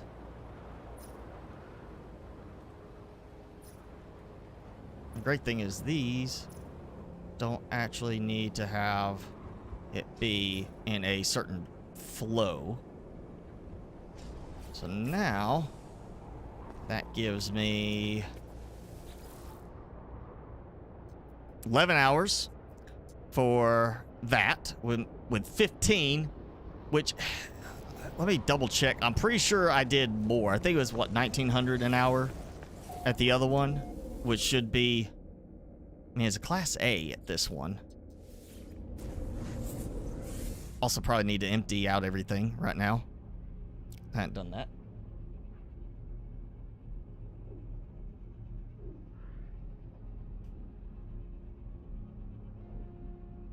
Oh. Trying to think how I want this. Yes, I'm gonna have diminishing returns, but I want to see where it is worth it to stop building. These are mining more activated indium. Activated indium, so I'm getting a lot of it. It basically is, Jay said, I'm taking what the trick I found here, which is by splitting each floor up. See, 17,000 or 1,790 an hour. By splitting each floor into its own separate trunk, I'm able to get more out of it. But that has got to be 20 per floor that I'm harvesting with. 1, 2, 3, 4, 5. 1, 2, 3, 4. Nope, that's 25 per floor. Okay, so I did do 25 per floor. All right, I'm just going to stick with it. Because you see, I've got 3 floors producing to 3. I was going to do a 4th floor. Oh, I got, yeah, 4 floors. So, yeah, 1 in the water. That's right. I was going to do another floor up here. Each of these is producing the same amount. And basically, I'm coming here. I do this. Look at that. It's, every 26 hours. Is producing 46,000. I'm going to get about the same at the other base, but I don't have to mess with the power as badly. This is, yeah, pain in terms of the power. I mean, it's worth it, I think, in the long run for how much I'm getting per day. I mean, look at that. That just went from like 20 something to almost no room left per day on that. And it's easy. I just drop down. So I'm replacing this base with the new one. And I'm probably going to replace this base with the new one. And this base with the new one. So I'm massive consolidation. You know, last game save, I had like bases that was like, oh yeah, it's an underwater base. That's all it is. It's got some plants. It's got some other stuff. It's not really doing anything. It's just decorative. Underground base, same thing. It was just built to be decorative. Here, I'm trying to make it a little more cosmetic with my production bases. And in the case of, I don't want like 50 bases I have to sort through to find the one I want to go to. In the end, this is going to probably take over as the main base, or at least the main base for right now. It'll get decorative. It's going to have a lot. It's going to be producing the nitrogen as well, I think, because even though it's a lower class deposit, for the amount I need, I don't need anything above a C class. And power-wise, I'm going to have more than enough power here. Honestly, you know what? I don't need a battery, but it will give me an insight into production level. So I'm producing 1,200, using only I'm producing 6,000, using only 1,200, and that is constant power. So yes, this is, you know, I'm just gonna finish this level off. Let's go ahead and do that. Let's get this completely built out.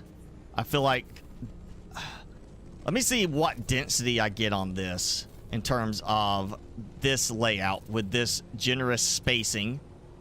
And if I need to, I'm going to redo this much denser. And because I want to find that number of per floor that I get the right amount. And then I'll go and get a floor of 25 all hooked up over there. That's the idea of balancing it out. I want to get it as no denser than I need it to be, but I want to keep it to around, I mean, actually getting up to, like, say, maybe 28 hours for it to completely fill, as long as that is well above what I would like to see. You know, that'd be great. The other base I was wanting to get to produce 100,000 a day, and now because of that separation by floor, I'm producing 40 some, like at least 40,000 per floor, so 160,000 to 180,000 a day at the other base. And power is, yeah, it's more trouble than it should be. This will be, oh yeah, might help if I finish connecting everything, because yep, that to that to that to that. Now that's 38,000. So once I combined all of the production, because that adds some storage on each one inside, that will be enough to get me to the 40,000 each floor. Then I'm gonna see how long that's gonna take. And then I may redo the entire storage setup to be denser.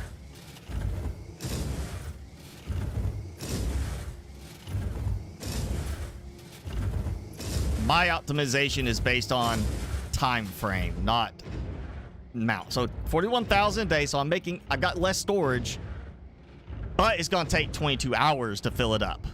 So that needs to be made denser.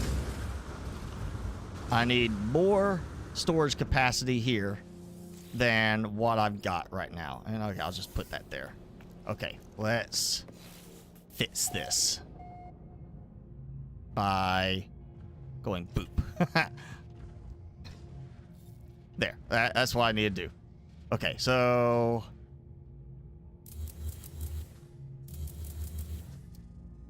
that's still the middle one. Okay, we'll keep the middle frame. I think that is as dense as I think I want to get with it. So, you know what? Let's just see.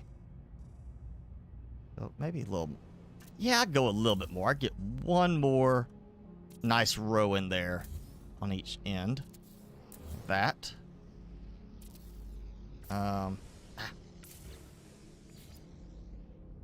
Okay. And yeah, it's gonna be tight, but I can make it work. And then that's where I stand. So that is definitely going to boost it. Okay. And now let's get this size. So we'll just, because I want to keep them kind of consistent in terms of how they look on that. Ooh. Almost. I'll just do, well, yeah, that's not centered for that. So I was going to try to line them up on like each square, but it's not quite right on that. Plus, then that gets a little close to the edge there. Now, yeah, we'll just go this route. The closest I can get. Yeah.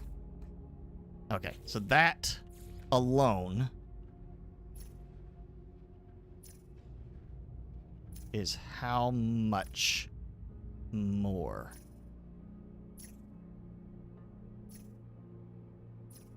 All right. Let's see what this says. It is... Yeah, it stores nothing until it's connected. Totally makes sense.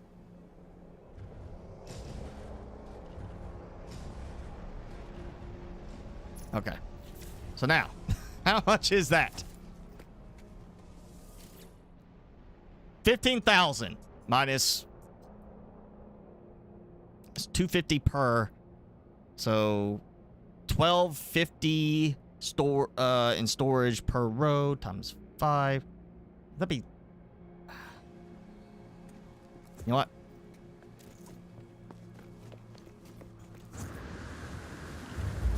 Let's just see.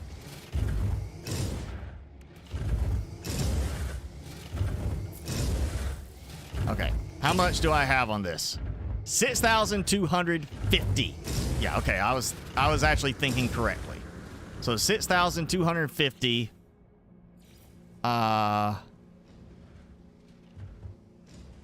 to 6,200. So 9,000 storage on that. So that's, yeah, 9,000 storage total for that row. And why that row suddenly has like the different coloring for that side, but 9,000 per row, and 1, 2, 3, 4, 5, 6, 7. So yeah, 9 per row. So this is gonna be 1, 2, 3, 4, 5, 6, 7. 63,000 just from this in terms of the way I've got it lined up now in density. Plus another 6,000. That's gonna be about 70,000. Activate indium right there. Total storage. And since it's not going to have the delay of running out of power at night, that's going to produce... That should produce... And I'll go with this. Consistently, that, I would say, hopefully 40 to 50,000 per day.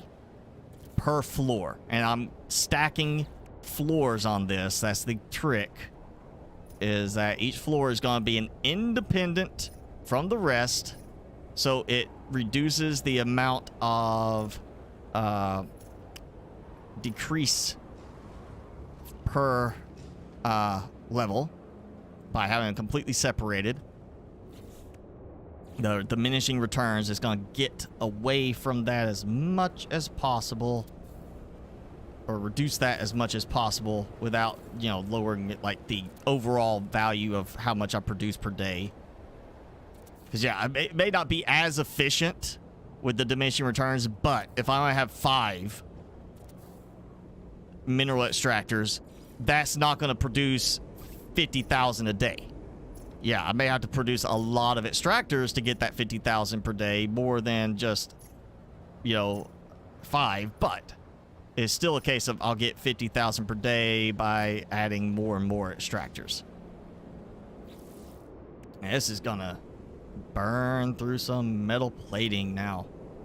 It's good. I free up some storage space again and just go buy some more. After I get... Once this is done, I think I'll take out the other base too. I found this very quickly today. A lot quicker than I thought. This is going to be an ongoing project, but I think I can get the other base kind of ripped apart once I get another floor going. May not worry about the second floor build. I can do that later, piece by piece. I just want to get the first lineup done for everything. And we'll go see about the gas platform.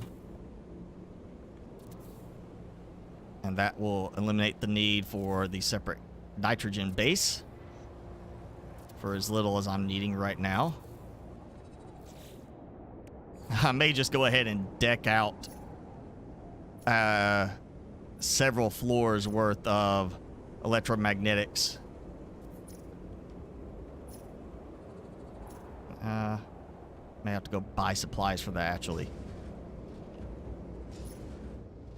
There we go. 2 more rows.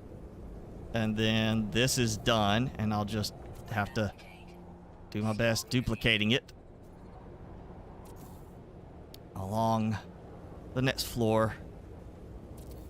So that's 9 per row, and we've got a total of 2, 3, 4, 5, 7 rows. So yeah, 63 containers on each floor.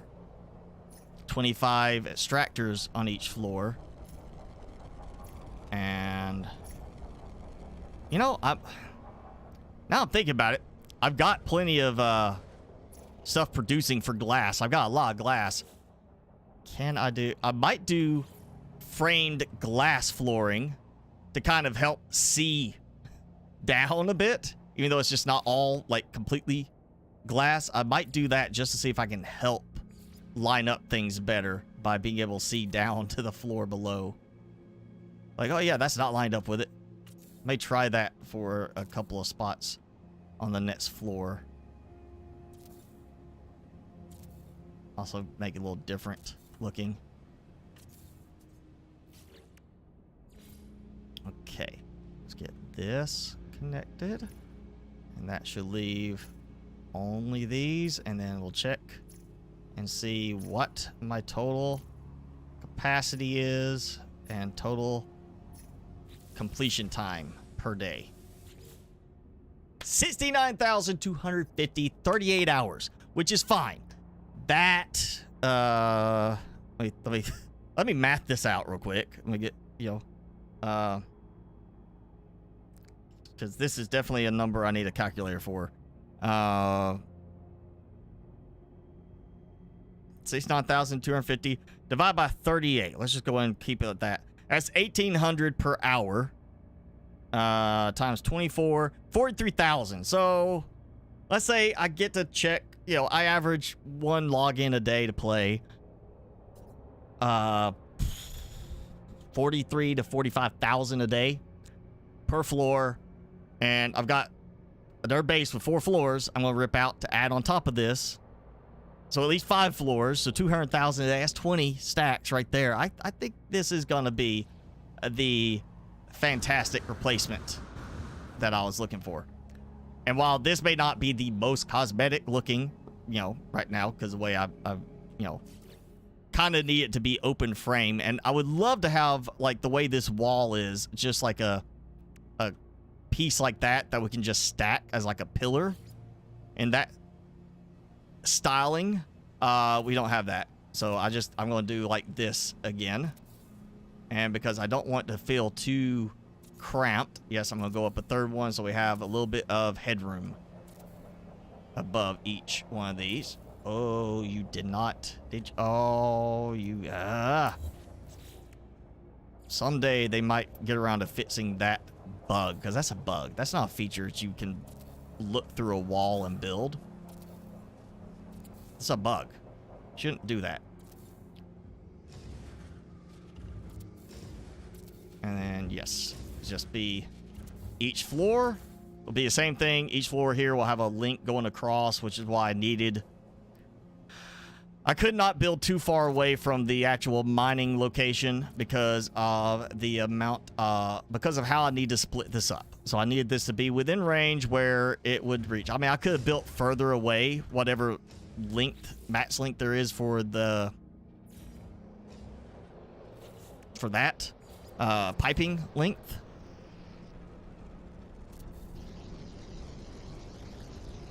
That looks kind of nice as far as if you're looking down on it.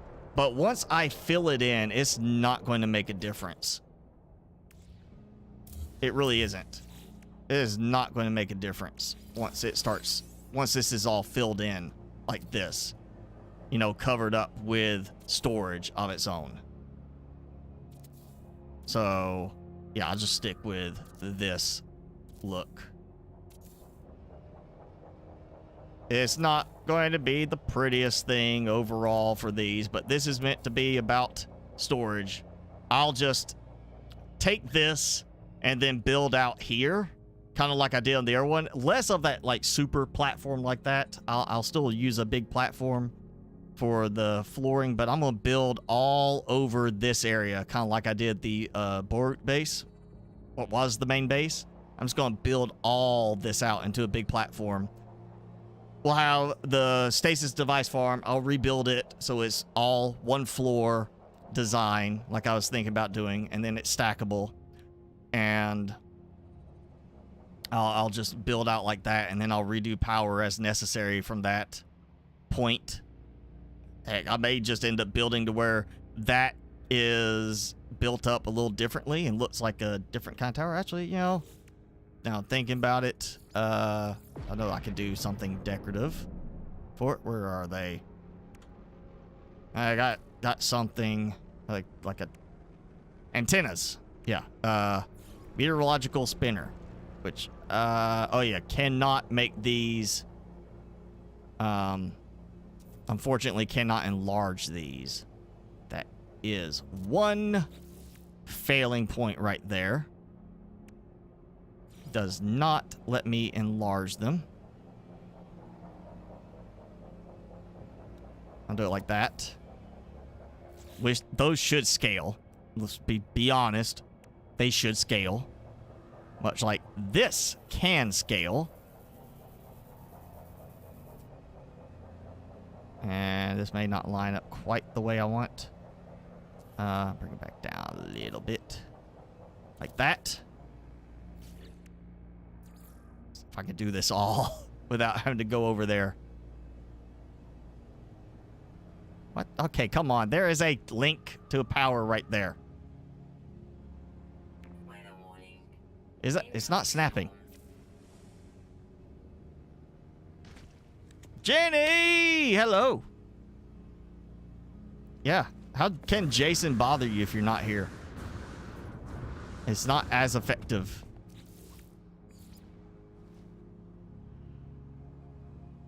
Okay, what the? What happened to the whole this can be connected thing? Did I enlarge it too much? Did I make it too big? Is that it? It's too big for the plug to work?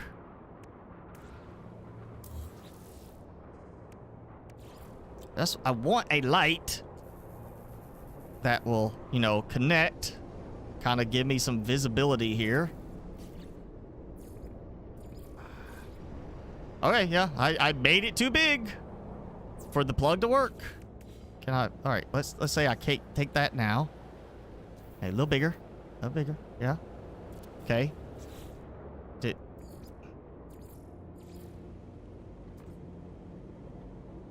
Okay. There we go. So we got that light, little spinner, kind of makes it feel like there's something going on here. I can see the light from here. Yeah, that kind of works. And Felonious, you need to get on Genie as well. Trying to read up a series you got from the library.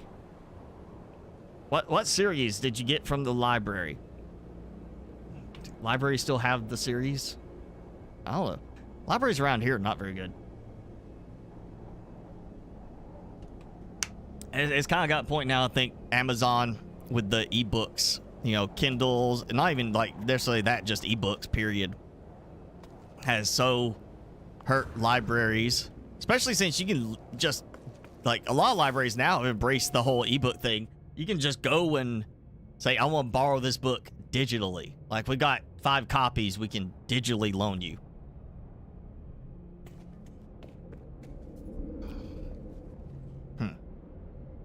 Trying to think where I want this. You know what? For now, because I'm probably going to redo that setup there. Yeah. All right. I'm pretty sure I'm going to end up redoing this setup over there at some point. I'm going to throw in a short-range teleporter right here that is going to be powered from here to here. Yep, got that. And oh, I don't even know if this is going to reach. I would hope that the short-range teleporter could teleport far enough to reach the next location.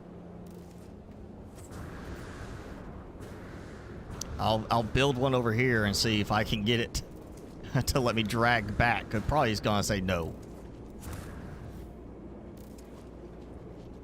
I'm gonna end up hitting a point where I can't go any further.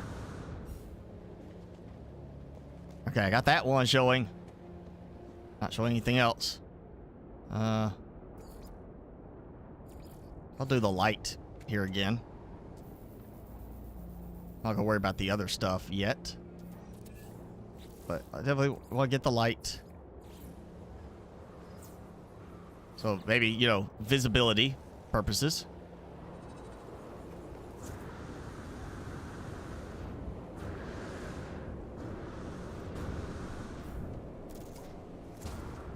And technically, if I really wanted to in the end, I could, you know, suffer the frame rate I would have by building, just continuing to build this way until this connects. And then get rid of those little towers. Just keep the towers where they are, because they are lined up, and I could just use those as like support struts, like foundational support struts, and just build all the way to here and have one unbelievably big base. And I still want to get rid of that. Also, why is it taller now? It's now taller. I still want to get rid of that, and it's not letting me target it to delete it for some reason. Oh, yeah. Even with what I've got now, I could pretty much do 4 more floors at least. Should be get about 4 more floors, I think, before I would run out of production just on this one electromagnetic floor. And I could build more. Which is what I'm about to... Oh, what? Oh, no. Look at that. Even though it's still a base here, I don't have enough flooring connecting between the 2 points for it to count.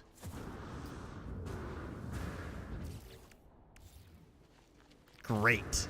It's a base, but it's kind of like it's not part of the base. Okay. I can build from here at least. Okay, I may have to have another... I may have to extend this out. And have like another tower over there or something to extend it far enough. Cannot build out of range. What do you mean out of range?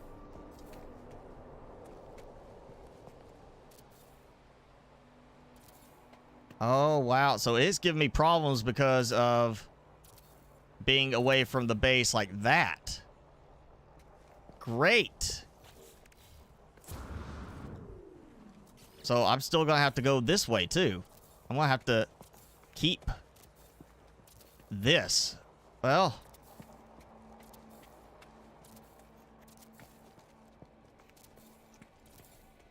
that kind of sucks. I just call it like it is. You know, that kind of sucks. That I have to have this connection just for it to treat it like it's still part of the base in the end. I'm not going to have it go... What the? Okay, so it snapped. The snap stopped. Suddenly it was like, I don't want to snap here.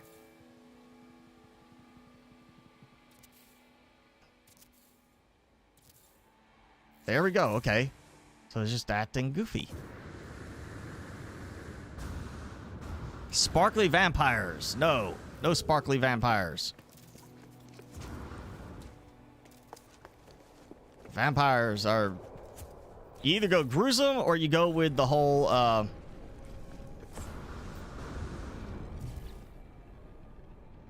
like they've got like, you know, two sides, like the nicer, more human looking side than the more feral looking side kind of thing. You gotta go your way, but you can't do like, oh yeah, here's a sparkly vampire. No. Have not read books since Harry Potter. I have not read, well, I never read Harry Potter.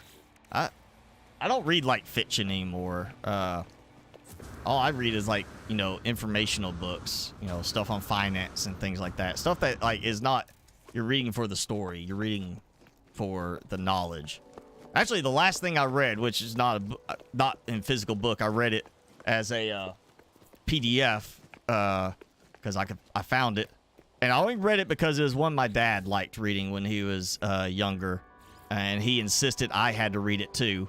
Was Flatland, and I cannot remember who it was by, but yeah, a book called Flatland. If you've never read Flatland, it was a book with entertainment value, but it wasn't written to be like just a story like, you know, Twilight is a story. It was written as kind of a, I don't know how you would call it, but it was to make a point about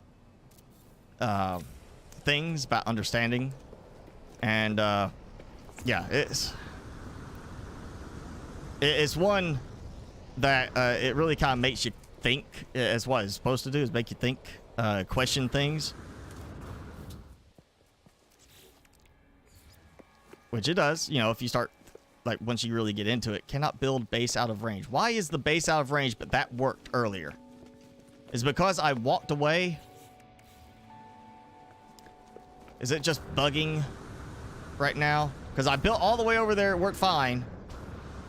Do I have to like rip those out and just build continuously again? Is it because I separated it? Because I teleported away? Oh, it's gonna hurt if I have to redo this. Because I teleported away. You know what? Let me just try it. I'm gonna teleport again.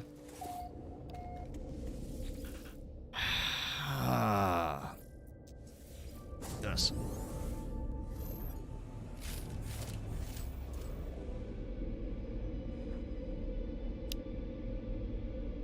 That was one, if you want to encourage your kid to read more, and they actually, I wish they had made more. Too late now because the actor kid got older, obviously.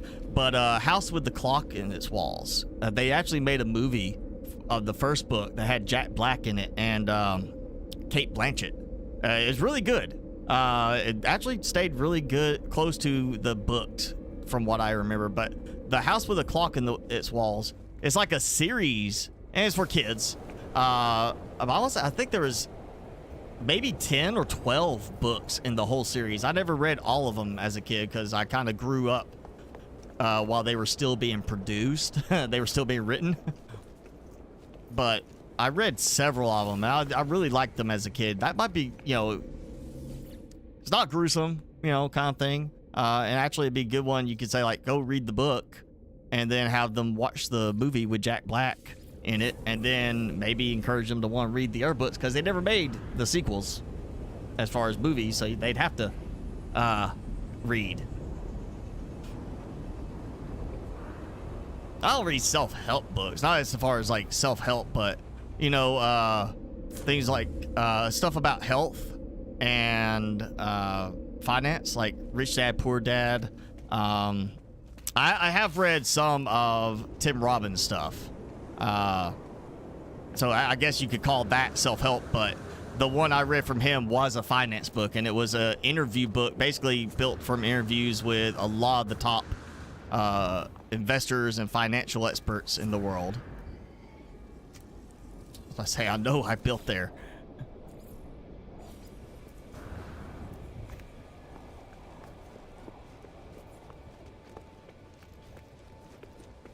Base out of range. Are you kidding me? So I'm going to have to like rebuild all this.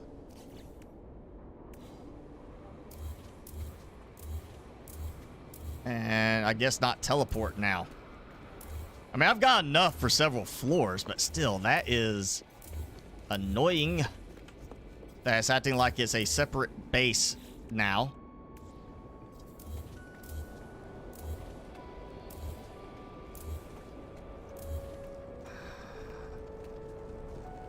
Yeah, so what I'll do is I'll start building from the other side.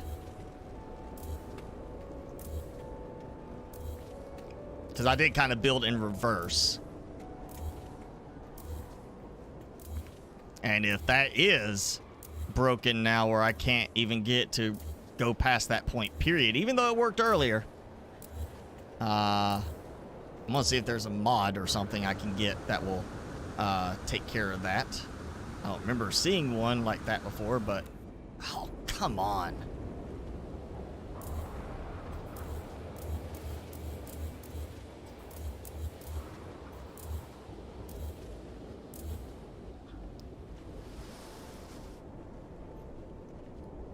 Oh, you tried those? Okay. Well, you know, it was a suggestion. There's other ones I remember, and this, it's weird because the series is the main book in the series was actually like the second book, but the title for the series came from that book. I think they wrote it and then rewrote it later. But The Dark is Rising. The first book is the first actual book was The Dark is Rising, I think is what officially was called, but it was also like in international it was called The Seeker. And they did make a movie of it. It just did not do very well, and in the reviews, and they just got rid of it, or you know, they got rid of the whole. We're not doing anything else. But Ian McShane was in it, and there's others, but I can't remember who else was in it. But yeah, it's called The Dark is Rising. It's a supernatural book about the light versus the dark, and it all hinges on this kid who is the last to be born of the old ones, who are basically, they're not immortal, but, you know, they like age and grow old, but they can travel throughout time, and they basically exist all throughout time, kind of thing. But yeah, they made a movie, I think it may have even been a British produced studio one, but yeah, check them out. I remember doing them. I think there's 5 total. And again, they like it kind of started with one, and then there was like a prequel that came out later. But maybe give them a try that one. I remember that one as a kid. And then if they don't want, like, they're not into supernatural, and I actually ordered this book just to have it because I remember reading it when I was a kid at you know, if you in America school system, they had the Scholastic book fairs. You go in with some money, you come out with like the crazy like Ferrari poster and bookmarks and all this. I was going in buying like books, like the Goosebumps books and stuff like that. Which you know, if they, you know, you can always try the Goosebumps books. But it's a book called Call It Courage, or some call it Courage. I can't remember which variation was, but it's Call It Courage, and it's about a young, I want to say young girl, I think it was, in Polynesian islands. Like, you know, no technology. This is, you know, a hunter-gatherer type tribal. Like, you know, they're harvesting from the sea and everything. And there's just, she gets lost at a storm kind of thing. And now it's giving me a problem again with this. But yeah, she like leaves her tribe to set out on her own. And it just follows her. It's almost, it's the same kind of vibe almost as Lord of the Flies, but it's just her, and she fights off like cannibal tribe that comes after her, stuff like that. And it's about her like transitioning to become basically like a warrior mindset. That would be one you know, you could try with your kids. It's not gruesome kind of sound. It doesn't read gruesome, but it's it was one that made a big impact on me as a kid. Like, always stood out for me. I had to read it multiple times. But it's either Call It Courage or Some Call It Courage. I can't remember 100% now.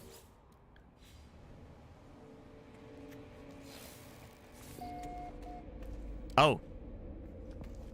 Get my ship, hop in, and out, reload the game. So I can't just, like, save. Or teleport. Well, I'm going to keep the... You know what? I'm just going to keep the platform there anyway. Yeah, I was that one. While we're doing that. We'll, bring him out. His eyes are open. He knows what's going on, but he is laid out. Oh, stretchy dog. Ugh. You're like, oh, you got quiet and you hit the buttons. That means you got me on camera. He's like, I know. He knows he's on camera. Yeah, see? He's like looking at the camera like, all right.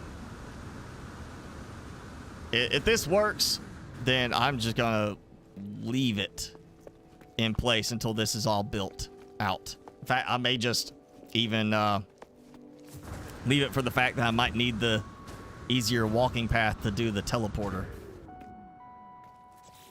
And you know what? Before I get any further, let me just go ahead and have build mode done. All right, he's going back to sleep. He's like, forget this. Leave me alone.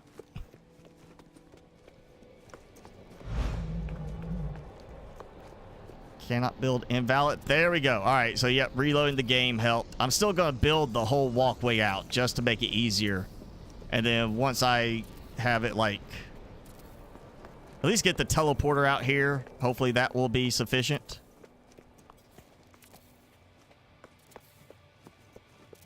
Again, another, you know, bug with the game.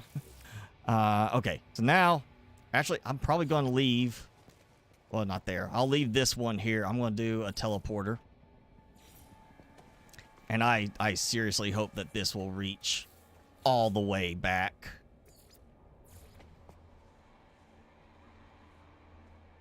Oh, yeah. And thank you for that, BT. Or Bit Tactical.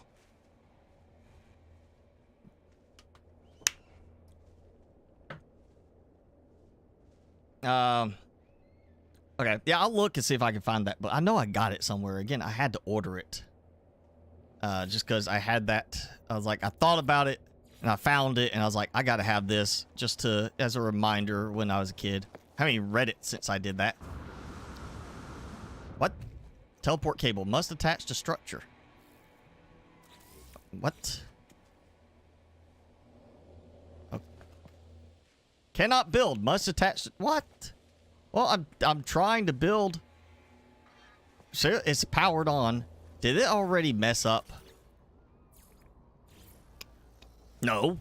It's working. It's not teleport cabling. I cannot do the teleport cable. Okay, that is a problem now. So, okay. Well. All right, while I'm here, what I was going to do before, I had to take care of a bug. Doing this. I just want to go ahead. Actually, yeah, that'll work. It'll still look okay because of the skinny wall.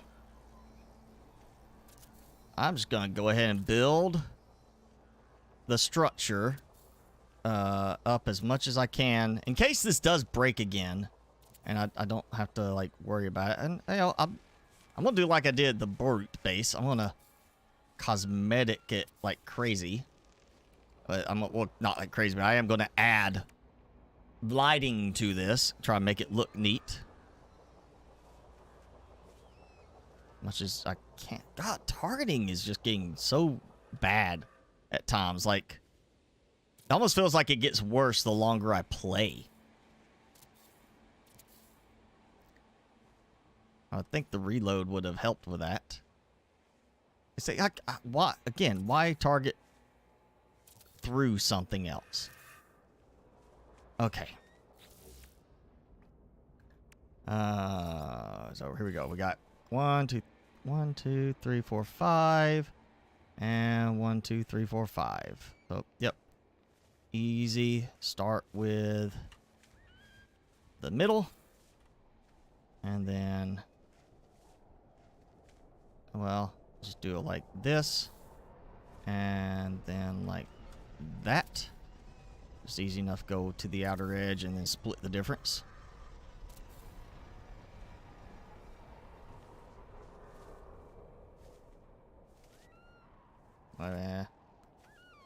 Make sure I line it up right.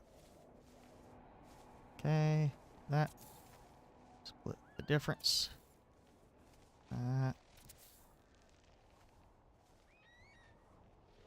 There.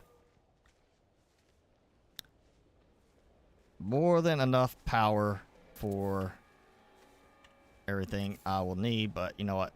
I'm gonna go crazy with this base. This is gonna be that base. Like, I did that really big base. It was on a paradise island that had, like, I don't think I ever had a single storm, major storm, like some rain, but no, like, damaging storms. Nothing that, like, caused problems in my last game save. And it's that big base, had a big, like, landing pad area, had it all set up like it was a cargo drop-off and stuff like that. And, in the end,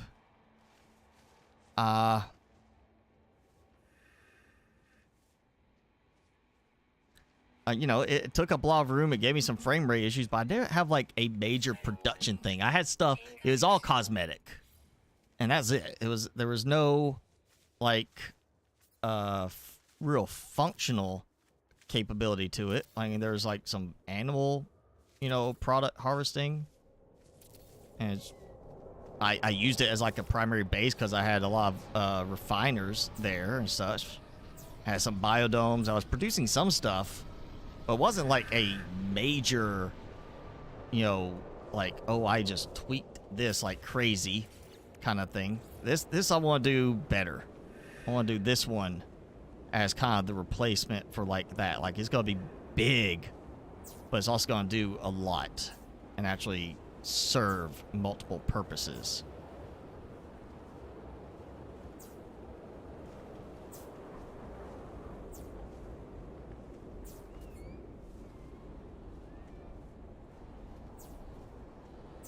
So this will need a lot of power in this base in the end. I am going to need to just deck this out in terms of every bit of power I can. Plus, it doesn't hurt to be able to brag about saying you got 100,000 power being produced. And I don't have enough chromatic metal. Of course I don't. And I forgot to use those.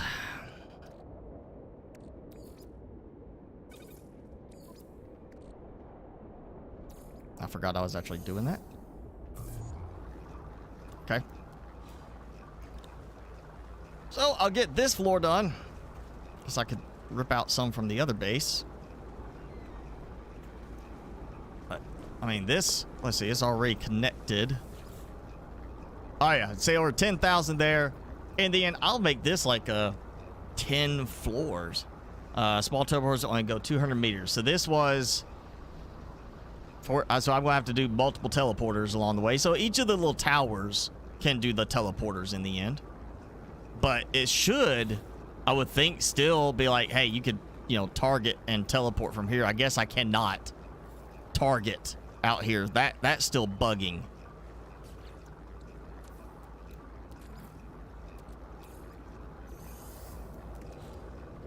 Oh wait, was that even in my exosuit? Yeah, it had to be. Because I'm out of range for, well, no, ship. Freighter. Oh yeah, because the freighter is, well, the freighter's here, but I don't have access to all the storage on it until I get the storage rooms built. Oh, and that is... Yeah, okay, that's something else. On my other base, I had that one storage room that I would just go dump, like take it and say dump everything into that. This one is going to be more of a, once I build it up, I'm just going to dump everything into my storage and actually go and just trade every day, pretty much. So yeah, that's gonna... oh, and I did not mean to do that. Yeah, that's gonna affect things a little bit. Okay, that should be enough to finish. One more. Oh yeah, 4 more. There you go.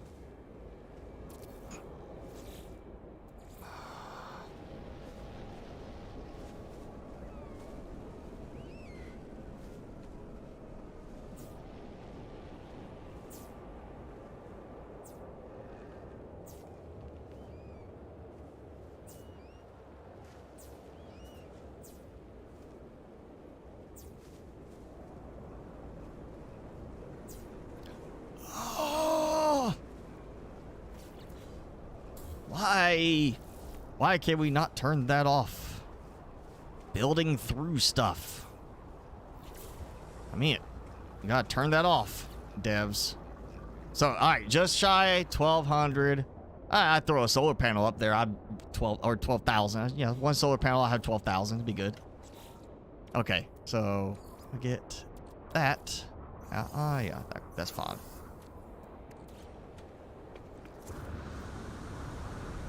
Alright, give me a new vehicle. A golf cart. Get a golf cart vehicle in the game for the fact that I'm just going to have it where I can drive to the electromagnetic farm. Just have my little golf cart. Like what? We got the little, it's not a forklift, but it's like the little buggy thing in SAS Factory that lets you zip around your factory because it's meant to be like build really big. Wait, yeah, let's just have that in here. Let's just have a little golf cart type thing. I hop in it, I can just like, whoop, over to the other side of the base. Okay, so I'm gonna start with this. Tell me. Cannot build, must attach to structure. Are you kidding me? Okay, then boom, gone.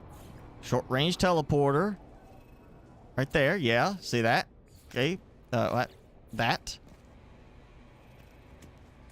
Cannot build, must attach to structure. So even the teleporters are bugging right now. Where it's acting like it's not, I'm not attaching to it. What the heck? Okay, that's something, yeah, really being goofy. Room 7, I think is what it was.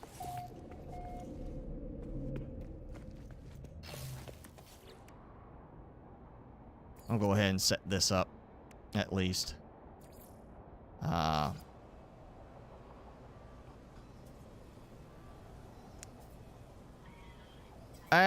Too close. Oh, you stupid starship.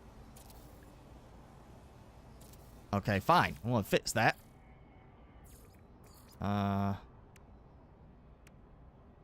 is it? There. Wasn't what I was planning to build yet, but... well, yeah, okay. Yeah, just do that. Alright. Too close to starship. In other words, is vertically over it. And there's a problem.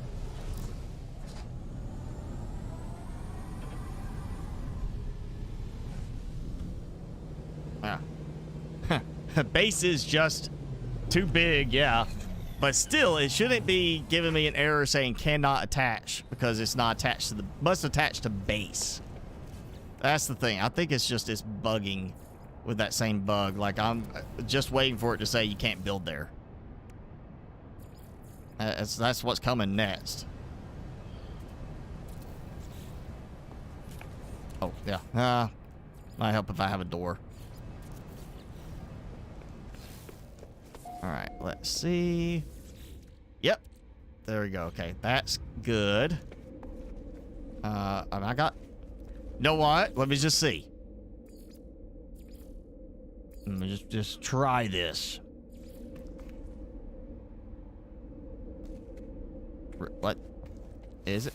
Cannot build, must attach. So I can't even do that. Yeah. Oh, wait. No, wait a second. Okay. It's almost... okay, look, it's showing it partially. It's not... it's like it's glitching out. Yeah, it's glitching the cable.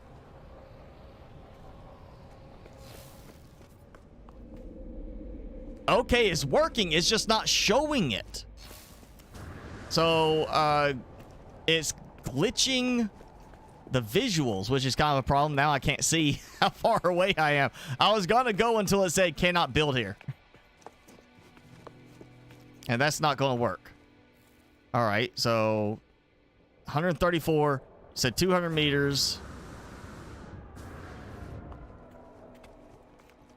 200. All right, I'm not that far away. I may have to keep, like, something here on this end just for that.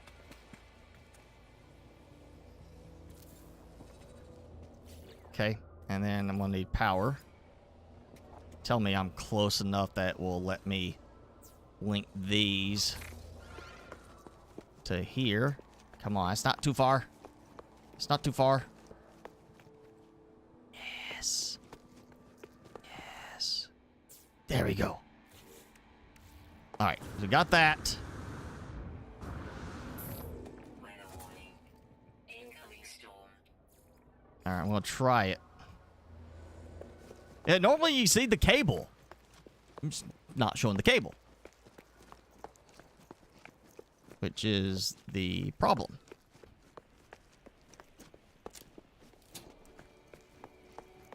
Like, I mean, I see electrical cables. Why can I not see the... There it goes. It shows, like, a part of it. But not the whole thing. All right, this is enough to get me by now. It's not like it's a problem if I go and build another, like, tower-looking part. And I could even split it where I have, like, an extra stop here in terms of the... power, like, link for that, so it doesn't have to have that. But I could build like a tower there, and yeah, I'm gonna keep the link for now so I can run back and forth as needed. I'm hoping this is going to reach, but it's about the same distance.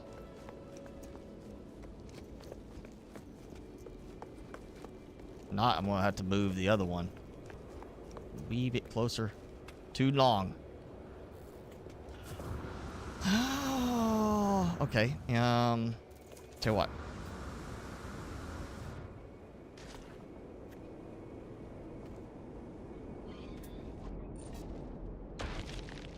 No, not there. Here. Yes.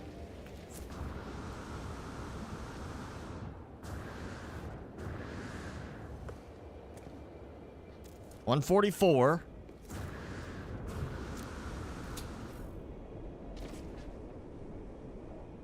$220.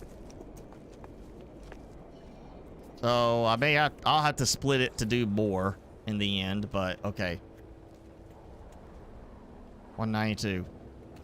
All right, fine. Yeah, it's gonna need... I'm gonna have to do something else with it, but for now,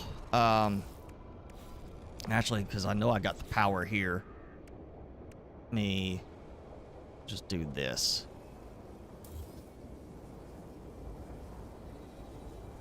I'll just have to build it. I'll have to have like a wing type, like a separate piece that comes off, I guess. All right. Oof. I might take the lights out. I don't know. Okay. Let's take that. Oh. I hope I have it facing the right way too.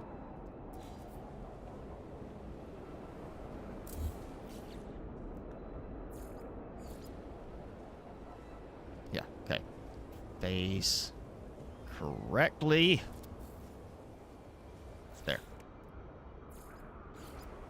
Don't need it where I might walk off the edge trying to get in.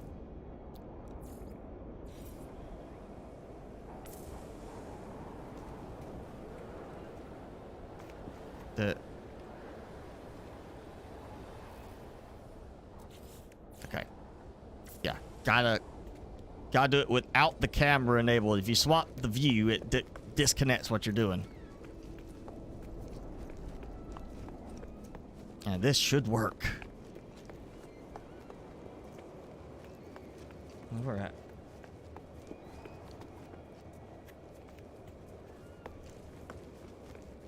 It says it's too long.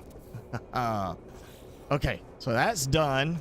I'm just gonna boom right back here. All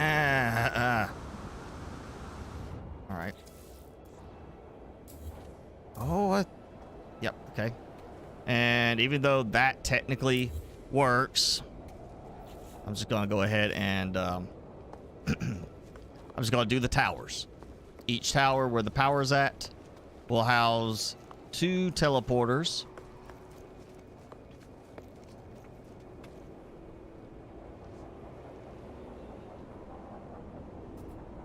And I'm going to separate them like this, so I'm not like walking into one and then like immediately step out like by accident into the other one. Like make it weird, like risk a weird crisscross where I just kind of start teleporting back and forth.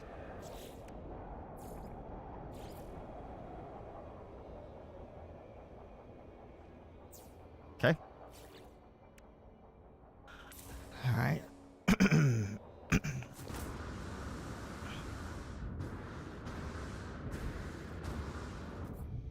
That means the tower decorations come out. Okay. So I did same lineup, so yeah, this is just to make it easy to get over there. Really, I could just do the whole run the whole way and probably just, you know, once I get to a certain point, I'm not going to need it type of thing. But still. Some point this will be necessary anyway, because that's not where that teleporter will stay. It's going to go somewhere probably over there at some point. So this will help when I need that extra range for it. Oh, yeah, it might help if I added the electrical for that too. All right, now teleport cable. Got it. This one. And then this one, I'm going to have to do the walk.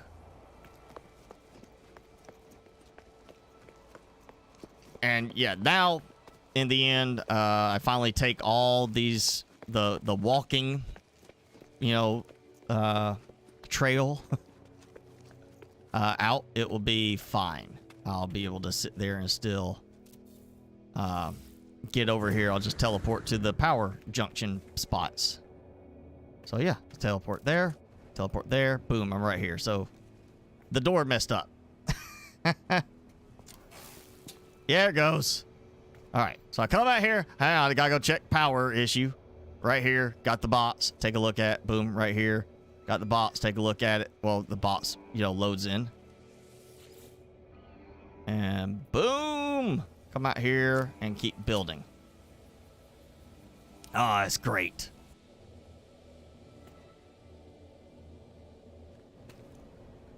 Yes, that's great. Except for the doorway messing. Oh, my teleporter. I moved so far, it takes a while for it to, you know, load everything back in. Has to think about it. Yeah. Yes, this is gonna be so great. Not amazing now. Yes, I've been 38 hours. Again, it gives me room that if I do miss a day of playing, I'm gonna have more than enough room for I still make more money, but I'm gonna get or more stuff. I mean, that's almost 7 stacks of activated indium per full, you know, production when it maxes out. And then I'm just gonna have it where I've got that, I'm gonna have another one. I may end up just doing it where I have a teleporter like right here. Walk out. Oof. If I move that, I'll move that teleporter back. I may put a teleporter. I'll have 2 teleports. One that goes to there to help with that from wherever the central hub building is, and they'll have another one that teleports me here. So I can basically, I'm going to teleport up each floor all the way up. And I'm just going to, if I end up with 10 floors, I'll end up with 10 floors in the end. And, you know, that amount of production per floor.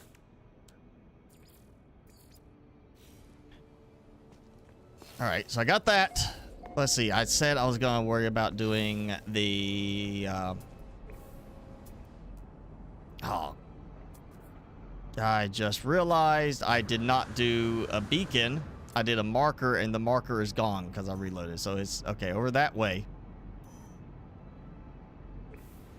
Go find that spot again.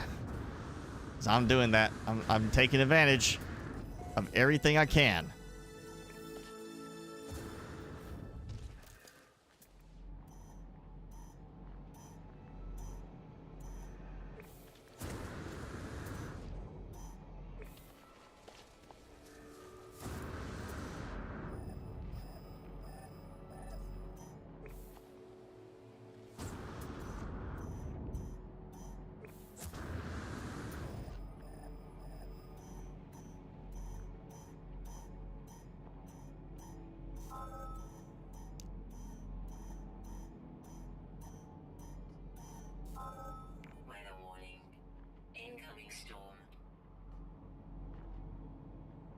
Saw it. There we go. Oh, 39.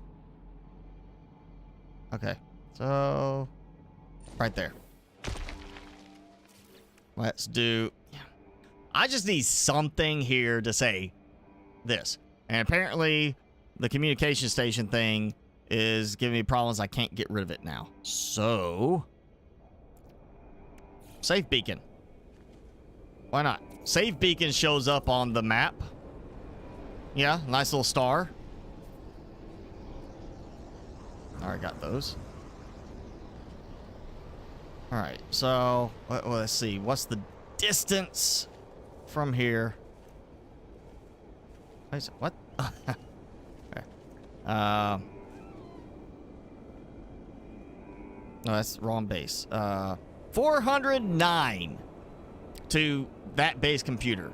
That's 360. All right, that's a little bit more accurate to where it's going to be reaching. I think I'm just going to do the same thing. I'm going to build over here, do towers, like I did there, and the tower is going to handle the power transmission as well as part of the storage chain. I don't need a lot. So I may just build the storage right here next to it, so I can, if I need to scale up, I could do the same process of one floor, X number, your 25 collectors, and then the storage per floor separated out. I don't think I'm going to need that much in the end.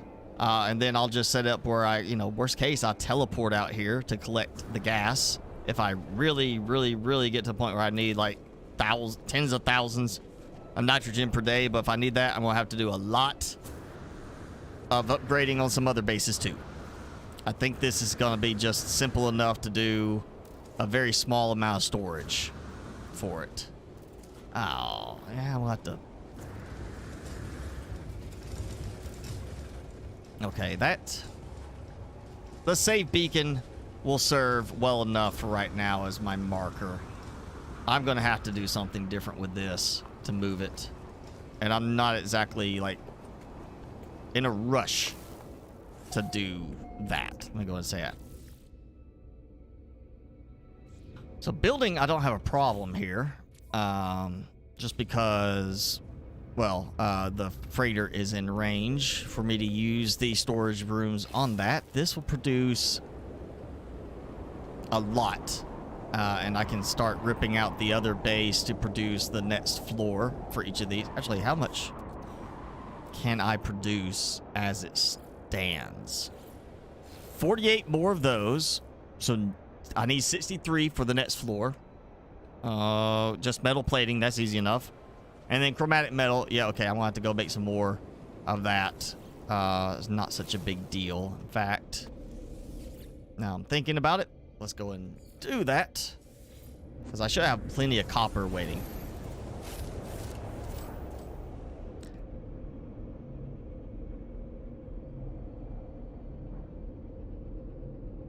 And then I just got to decide how I want to do the base. I know I'm going to need a big platform. Just because I like that for moving around and such. Instead of having to do all corridors. But I will need to... I'm going to do something. I may not go quite this big initially. I might just...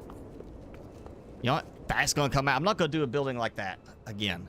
I'm going to do something... Figure out something different I can do with the storage. I may do like a central storage building like this, but it won't be as big. It'll be for the storage rooms and have some production inside. And then...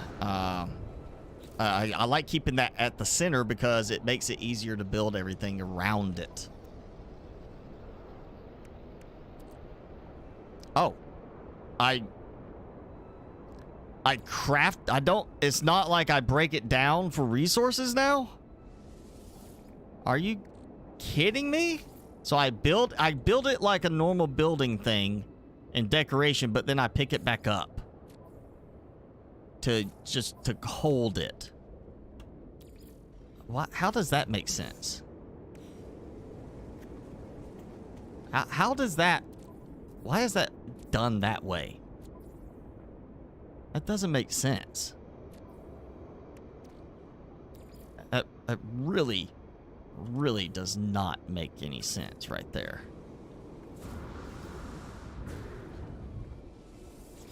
Alright, let's just dump this in. Boom. Take a little bit of time, but that'll cover me for that. That's easy enough. I can buy plenty of copper. Been buying plenty of copper. Yeah. I like the big platform. It gives me plenty of room, but you see there's just so much open space. I think I will keep this base for right now, and after I get all the activated indium stuff kind of squared away, the gas squared away, I've got that kind of going. I'll start by building out a little bit behind where everything is and kind of figure where I want that central area to be, and then I'm going to build the storage building like that, like this, like the big vault type building. And I hate the look of the square rooms like that, the cuboid rooms that look, but they line up with the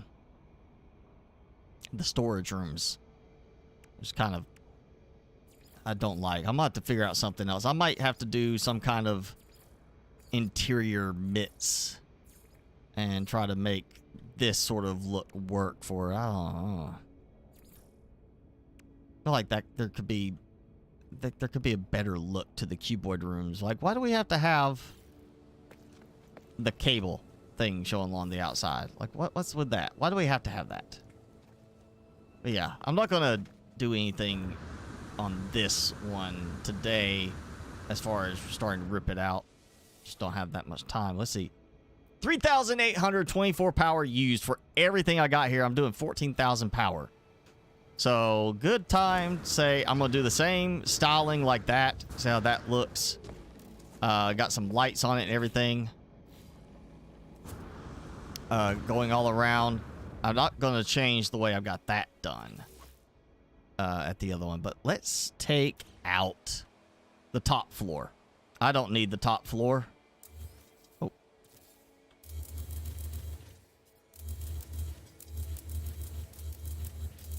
There we go. That's enough. That's chromatic metal. That's going to give me some more. Well, you know, this is a big base. I mean, look at that. But that's not actually that big in comparison to one of the ones I did at another base where I had not only this size of a platform, but there was a part that was underneath as like a garage, like a delivery bay type thing where stuff would be dropped. Like you'd have the ships come in, land, and had all that cargo area. And then I had an underground, like underside garage for parking and such. Yeah, I'm still gonna do that. I'm gonna make that new base a very much exercise in design work kind of thing. Like, see what I can do to make it work right. And I'll leave the lights for now. Again, I am going to need a large area, because if you look at this, to get that updated, I'm going to need enough room for, let's see, how many was that? 1, 2, 3. That's 6. That's 18 of those. Granted, I did put in a little extra for the glass production, and I may do something different for that at the other one. Let's say keep the same 18 biodomes. I'm going to do 18 biodomes plus probably an interior section. See if I can make something like that work in the middle. I'm going to try and do a design like that. That will be a separate area and create a all-in-one single-level stasis device farm for 10 stasis devices minus the gases and such, which of course I'll have the gas thing taken care of at the new base for nitrogen at least, and just make it where if I want to I can scale up just stacking it and then have teleporters that go up like that. Yeah, I'm gonna try to do something different though at that one from this base. Try to make it a little bit more cleaner looking. Get these tossed in. Oh, you know what? Let me, while I'm letting some chromatic metal process, let me come, you know, I'm gonna call this back because it's kind of inside the planet at the moment, which is not a good place to be.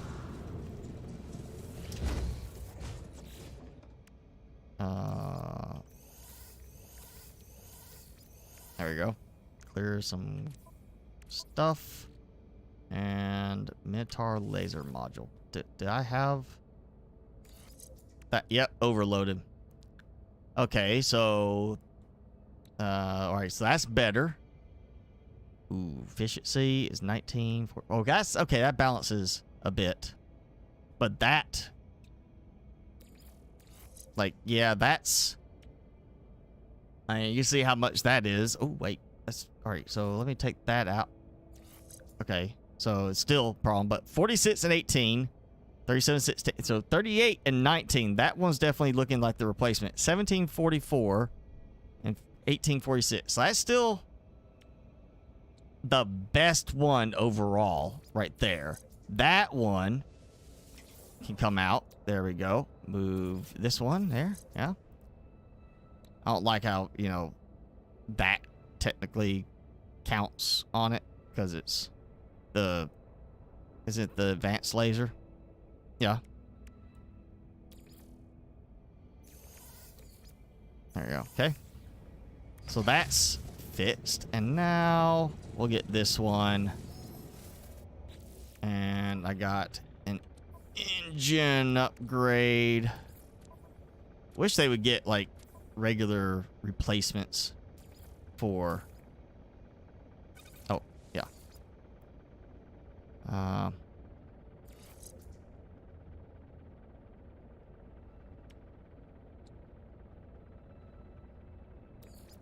move that over for now.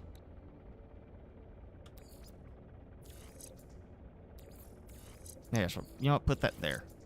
Not so worried about the boost upgrade right now. And that'll give me one slot there to tie it in. Yeah.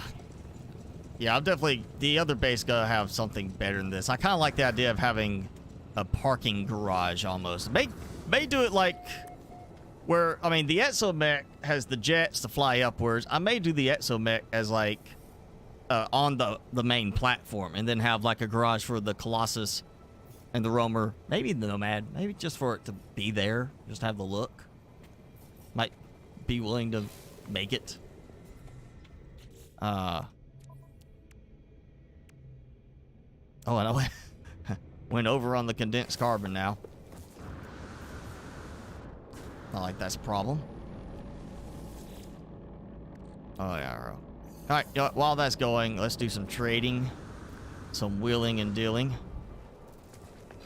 Because I got plenty to get rid of. Yeah, I just usually, this is what I do. I just tap very quickly S over and over, and it definitely feels like it's slowing down now, but that might be because we're coming up on 3 hours of it playing, so it may just be it's starting to slow down because of that, or maybe because I got a big base loaded on this planet. I'm not sure which one it would be, but let's go. Let's sell this, buy a bunch of resources.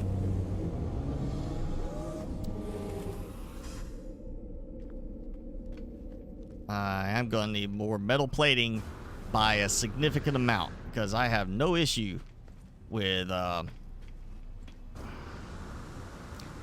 taking the wet metal base, the one I did last week, taking it completely apart and using all of it in addition to anything else I can add on with the current, the new base. I mean, 8 floors, I don't have a problem with 8 floors on that.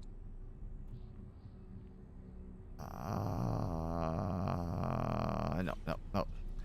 The Romer even get a cannon? I feel like that's the Colossus only. Like that's one of the features of the Colossus is it's got a cannon. You can use the cannon. I'm pretty sure the Nomad doesn't get a cannon. It's way too lightweight for that sort of thing.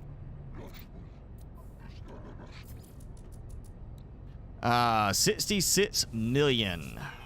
Okay. Oh yeah, I buy stuff too.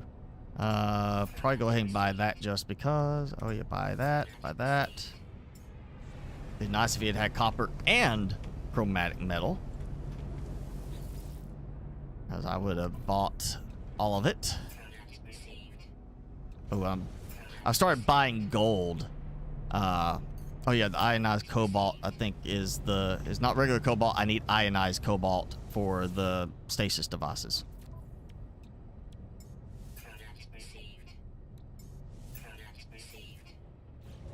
I don't have anything that's really requiring platinum yet, so I'm not stockpiling platinum. I just don't have room to worry about it. I'll skip that right there. Okay. So that gets me... Oh, that there. That just got me up to 3,000 plus chromatic metal. That will help. But it was 100 per? I think it was 100 per on it. Plus I did just collect, what was that? With all the ones I got some for the electromagnetic, so we got that to do too. If they would fly off, that would, you know, make room for some new ships to come in. I got the one leg up, and I just keep kind of like, you know, can't quite get my other foot to reach far enough down.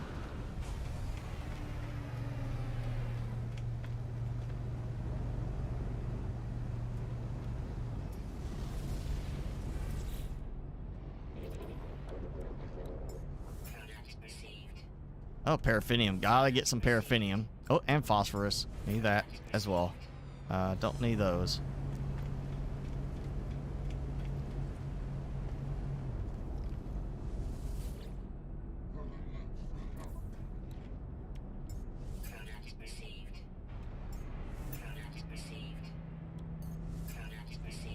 Got way too much magnetized ferrite too. What was it?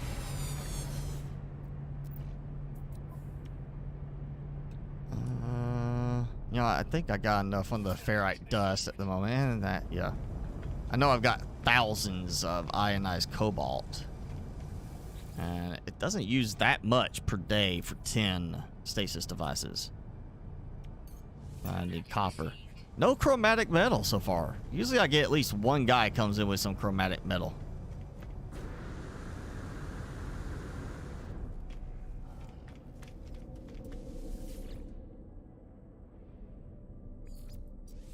Yeah.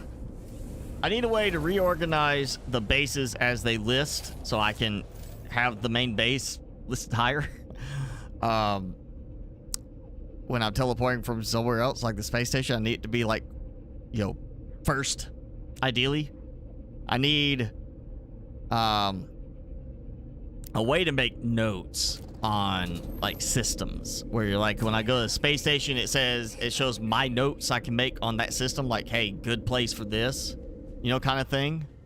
Have it where I can say good place to get this, and I can track down systems where I can basically go and wait for a pilot to come in and be like, oh, hey, I could buy the Galantine, whatever it is, buy a ton of that, knowing that, you know, it'll go towards making stasis devices.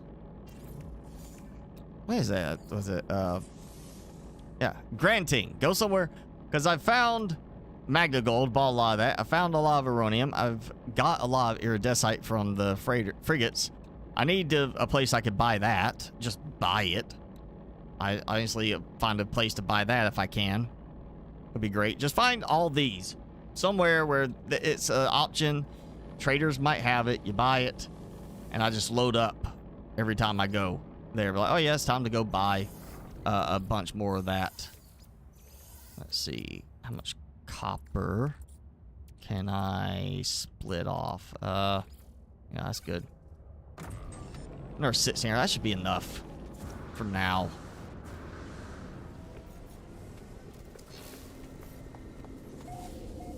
Oh. Yeah, just realized as, you know, I teleported. So bugs may be happening again. Which is kind of the concern. I may have to reload. Save and reload just to get the build again.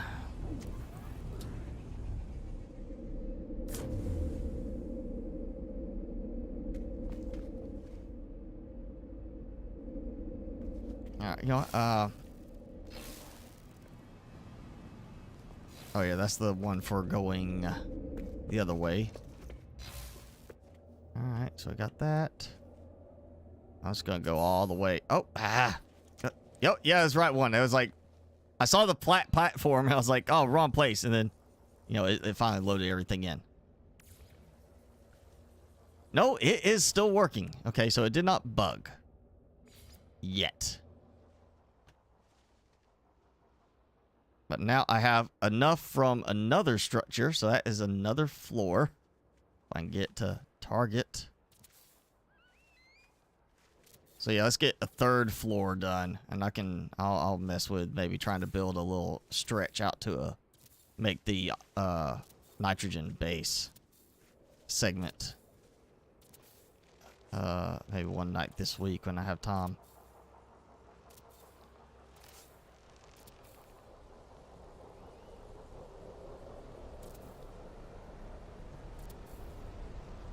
This is, you know, once this is all kind of like, in terms of the basic stuff for producing the power and the mining part,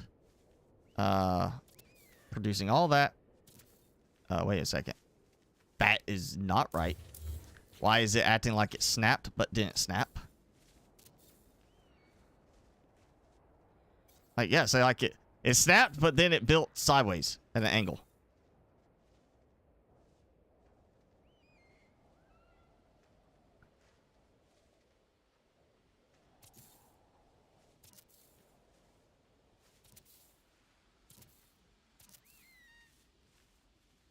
Okay. Alright, we're gonna get another electromagnetic and just gonna do that same thing. Start in the middle, go towards the edge, split the difference.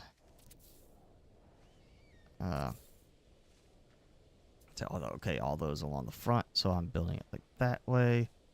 So let's just, yep.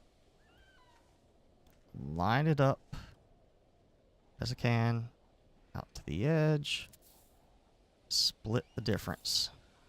Okay, so I'm doing it along that trunk. Like that. Oh, yeah. I get this side, too. There. Split the difference. Boom. Okay. So now I'll do this just because it's easier to do it inside out.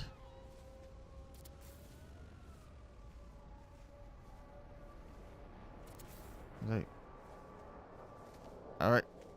Let's make sure. It sounded like they were like slowing down. The ship I heard just fly past. I was like, are they landing? Is it somebody's going to want to do some, you know, very pitiful trades? Okay. Oh, they must have landed. Because they just flew back by, going that way. Make sure. Yeah, okay. Gotta make sure it targets the right one since you can build through the floor. Still makes no sense. Okay. That. That. Then. Boom. Boom. Boom. So this should be only reducing what I took out of the other base. Nothing that I produced in addition. And this will be... Was it 3 floors I had at the other base?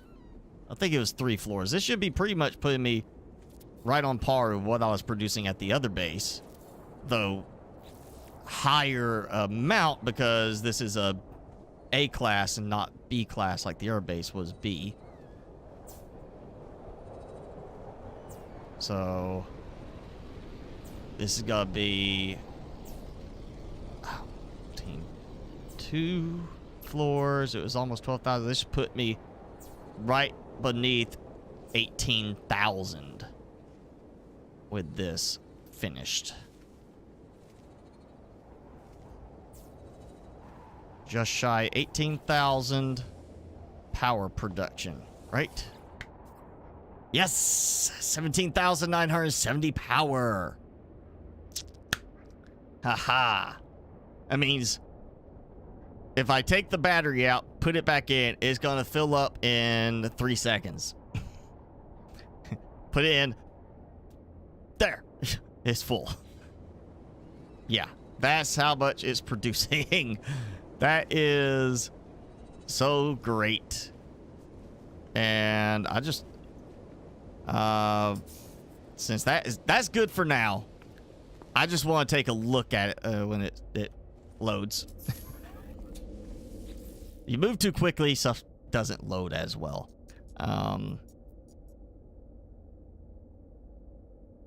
Oh, there, that one. Let's go wet metal farm.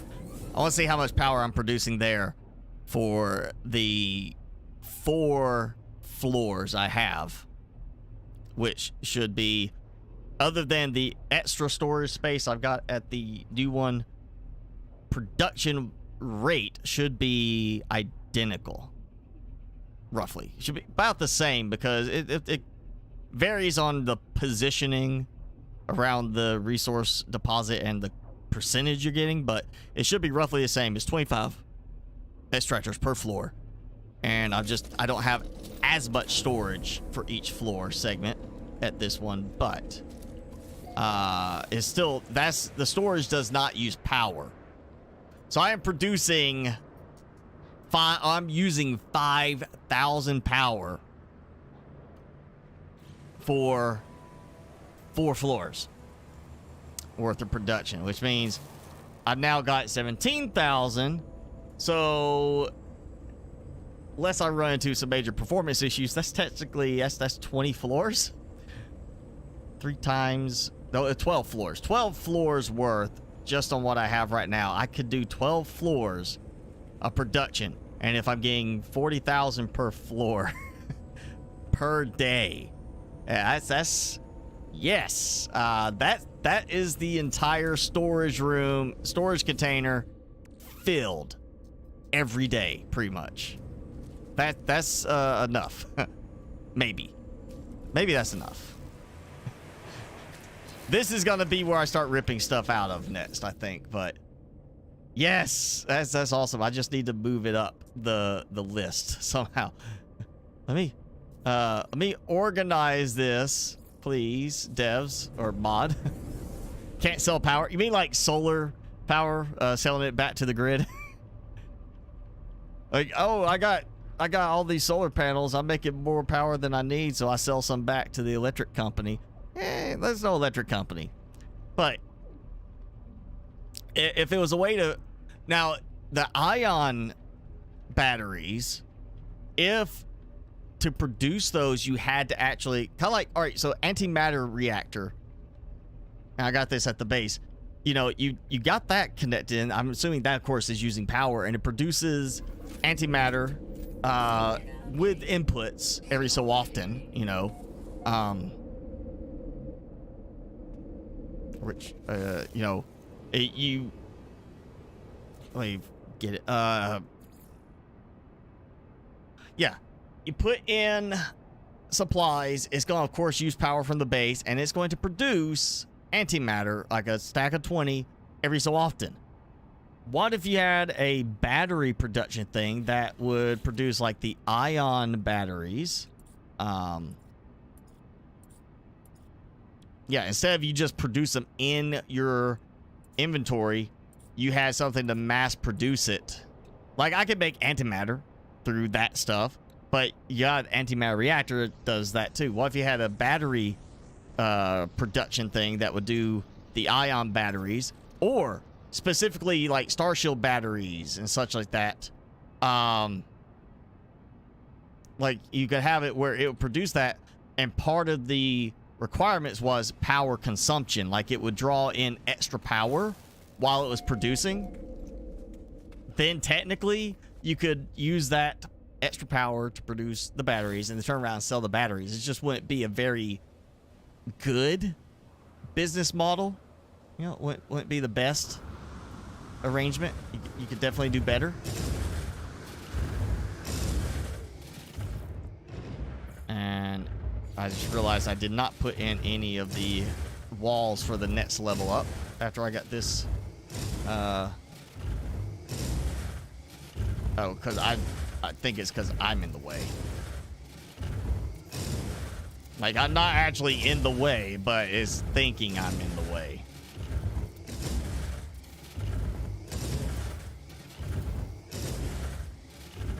And yeah, we're just gonna do 3 high on it, because that does kind of clip right there. I don't want them like sticking through.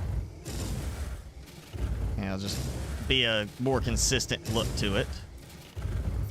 Okay, I'll move over. Yep. Even though I was standing right there, my butt was too fat.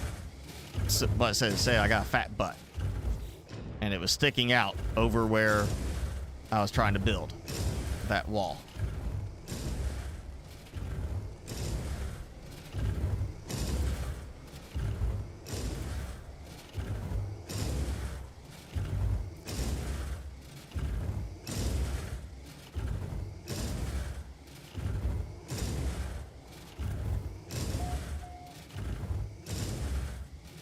Oh, wow, it's... Because I covered myself up completely, it says I entered the structure. I just entered the structure. Alright, so let's see. I can make 25 now, so I've got enough to make the next floor, but I can only make 48. Still have to go buy some more. I'm not going to do that just yet, because I've got... I mean, that's more than enough production for the moment. I'm gonna get the next floor done after I get some more supplies. I did not buy any metal plating. I should have bought some metal plating back there at the space station. You know what? Let's do a little decorative work. And I don't know where I want to do this, but you know what? It can... There. It doesn't have to actually be inside, so that works. Let's alright,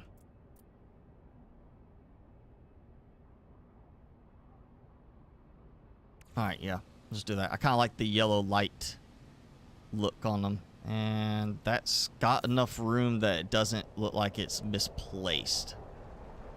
So I'll do that. And I'm just gonna do feed this off of that switch.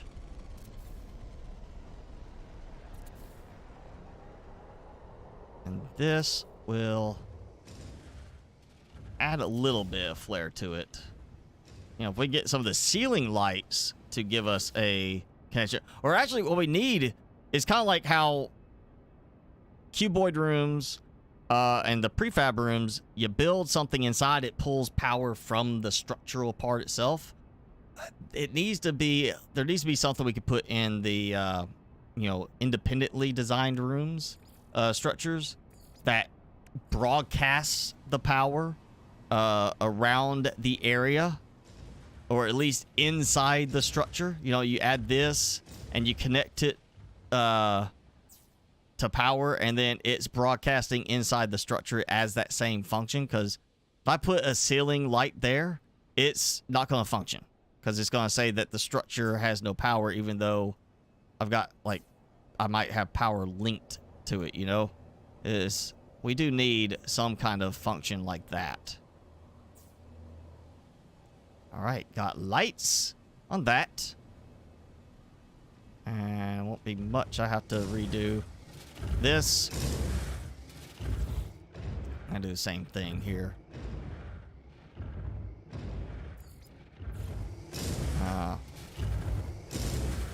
Like that.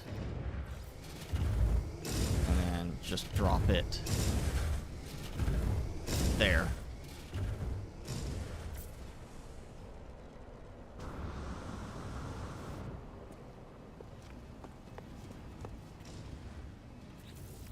This probably is not going to reach all the way around to the other side, but I will try it anyway.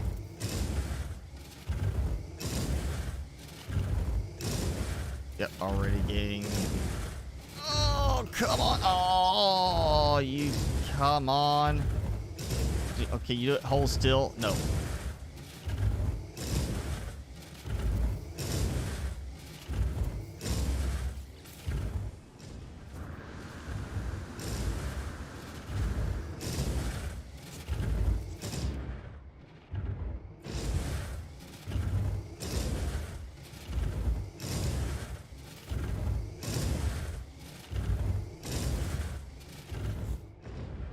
Alright. All the way around. Say... I think I actually did a full 360 link on the other one, but that's okay. Now, that gives me some decorative lighting, nothing too crazy. It's just, you know, a little bit like... It's like a, you know, hey, don't fly into me light, you know. Wife is aggro. Uh-oh. Yeah, you better get going. We'll see you next time, BT. Yeah, this to me, the lighting is that plane lighting. Like, you know, you have a tower, it's got the light on it. That you know, you're flying a plane, you're supposed to see it. Don't fly into it. This is that don't fly into me lighting setup. That's enough for right now. So let's see. That, wow, yeah. That's going to be... By the time I get around to, you know, playing tomorrow, that's going to be in the 40,000 range. Added with the other base, which if I could get 40,000 per floor and just keep stacking it, 10 floors, well, I'll give it a little more than 40,000 per floor, but yeah, 10 floors, 20 floors, whatever I got to do, I just take it all into my inventory because I got so much space now since they changed that around. You know, no more like cargo and equipment area. It's just like all, here's equipment and then here's all your cargo. And it's, you know, more storage, bigger stacks. I think I could get probably about 60, 80 in there. Because I seem to have room when I put almost an entire container in my inventory. You know, let's see, that's 10 per row, so 1, 2, actually, you know what, easier. 1, 2, 3, 4, 5, 6, 7, 8. 8 rows, so 80 stacks as it sits right now without me, you know, cleaning up any of this. 80 stacks. And I mean, I finished loading this up as my normal one. I could have a more, you know, going there just when I run out of room. 100 stacks per day. You know, double the storage room being produced per day. 100,000. No, that'd be a million. A million per day. Like that. Yeah, who needs stasis devices? I wouldn't have to go multiple places to get stuff. I just, you know, do that instead of stasis devices. Stasis devices would be like, oh yeah, they work. They're pricey. You know, make a lot, but that would be pretty good too every day. I feel like this is I haven't seen Sanchez or S-Bots today, but you know, S-Bots has not been like every week as of late. You know, was gone for a while. You know, had that thing happen. He was gone, and then not always, you know, joining in. Was it the other week couldn't join in a couple weeks because he was on the cruise and had really crappy internet on the cruise, which what happens. I keep forgetting to harvest that frostwort there. I'm not gonna do another room like that with the that part. I'm just gonna do the new base will be the stasis devices, 10 per one floor to produce 10 a day, along with all the carbon and some you know, the refining the carbon and stuff like that, condensed carbon and all that. And then what I'll do is for really, I don't need much anything else outside of that other than stuff to make glass for base builds. Everything else I can actually produce a little bit per day on the freighter. And I'm still kind of leaning towards the idea of building a whole floor that is nothing but the farm stuff, or even extending out further for the farms on the freighter to try and make it higher production. But I am so like pleased right now. Is it really necessary to show me that icon right there? Like with those, you know? And I kind of like the way I did that, but I think I want to change it up a bit. That's why I want to see if I can make a way to blend the biodomes and the corridors in with this at some point, with the new base when I redo the stasis device farm, to give that variety and have something like that where in the middle, I go in the middle, basically in a room like this, and it's got all the carbon production I need for the day, plus here's some refiners that I could go ahead, grab all the carbon, toss it in with some oxygen, and have it start producing, you know, the condensed carbon that I need. And then, I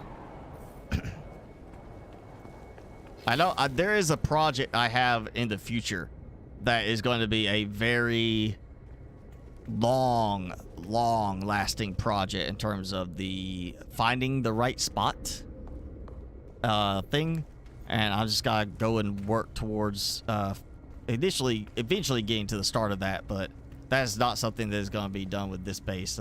Yeah, it may be a case of I got this base and then I've got another big base on the same planet that's causing issues. Look at my teleporter. My teleporter's flashing everybody. That might be, it might be that I just have two big bases on this planet, and actually I've got 3 bases on this planet right now. This one, the new one, and then the nitrogen one, the Nitro Yeti. I'm going to take that one out, replace it with the new one. I'm going to then take this one out, replace it with the new one. So it'll consolidate down what's on this planet alone from now 3 bases to 1, and then this will be good to slowly transition some of this over to the new base and just set it up looking as try to be a little more cosmetic with it as much as I can than what I end up doing. This again, cuboid rooms, they snap well, especially with this stuff, but cosmetically they just suck. They're just so plain looking, and it's just does not look great. All right, let's see. We went over a little bit more than normal. Timmy back out since he actually stuck around today. Look at that. Timmy did not abandon me. You were mean last week. You left like 5 minutes after I started.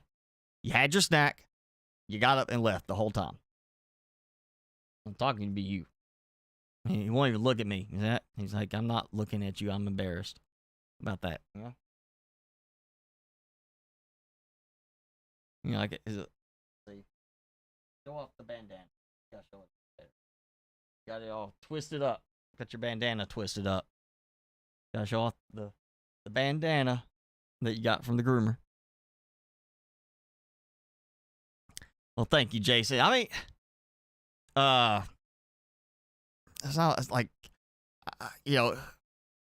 it's like Minecraft. I actually started playing a little bit in my last world again, and I had so much planned for it, and it's like I still have so much I want to do, and I keep changing my plan for it because as I'm looking at it, I'm like, I don't really want to put that time into it. It comes to a case of the vision meeting the work, and at some point the vision changes to accommodate the amount of work I'm willing to do for it. In this case, I found the new site. I was excited. It means I can improve upon what I've got and upgrade for what I got. And now he starts chewing on the stick right at the end. Right at the very end, he's like, okay, now I'll eat the bully stick. I really need to get back into the cosmetics. I did a lot better in the last game save with the cosmetics, especially when we did, and I don't have the mods installed anymore. They broke at one point. I can't even remember what mods they were, but remember I had that one base I built that was almost entirely built with mods.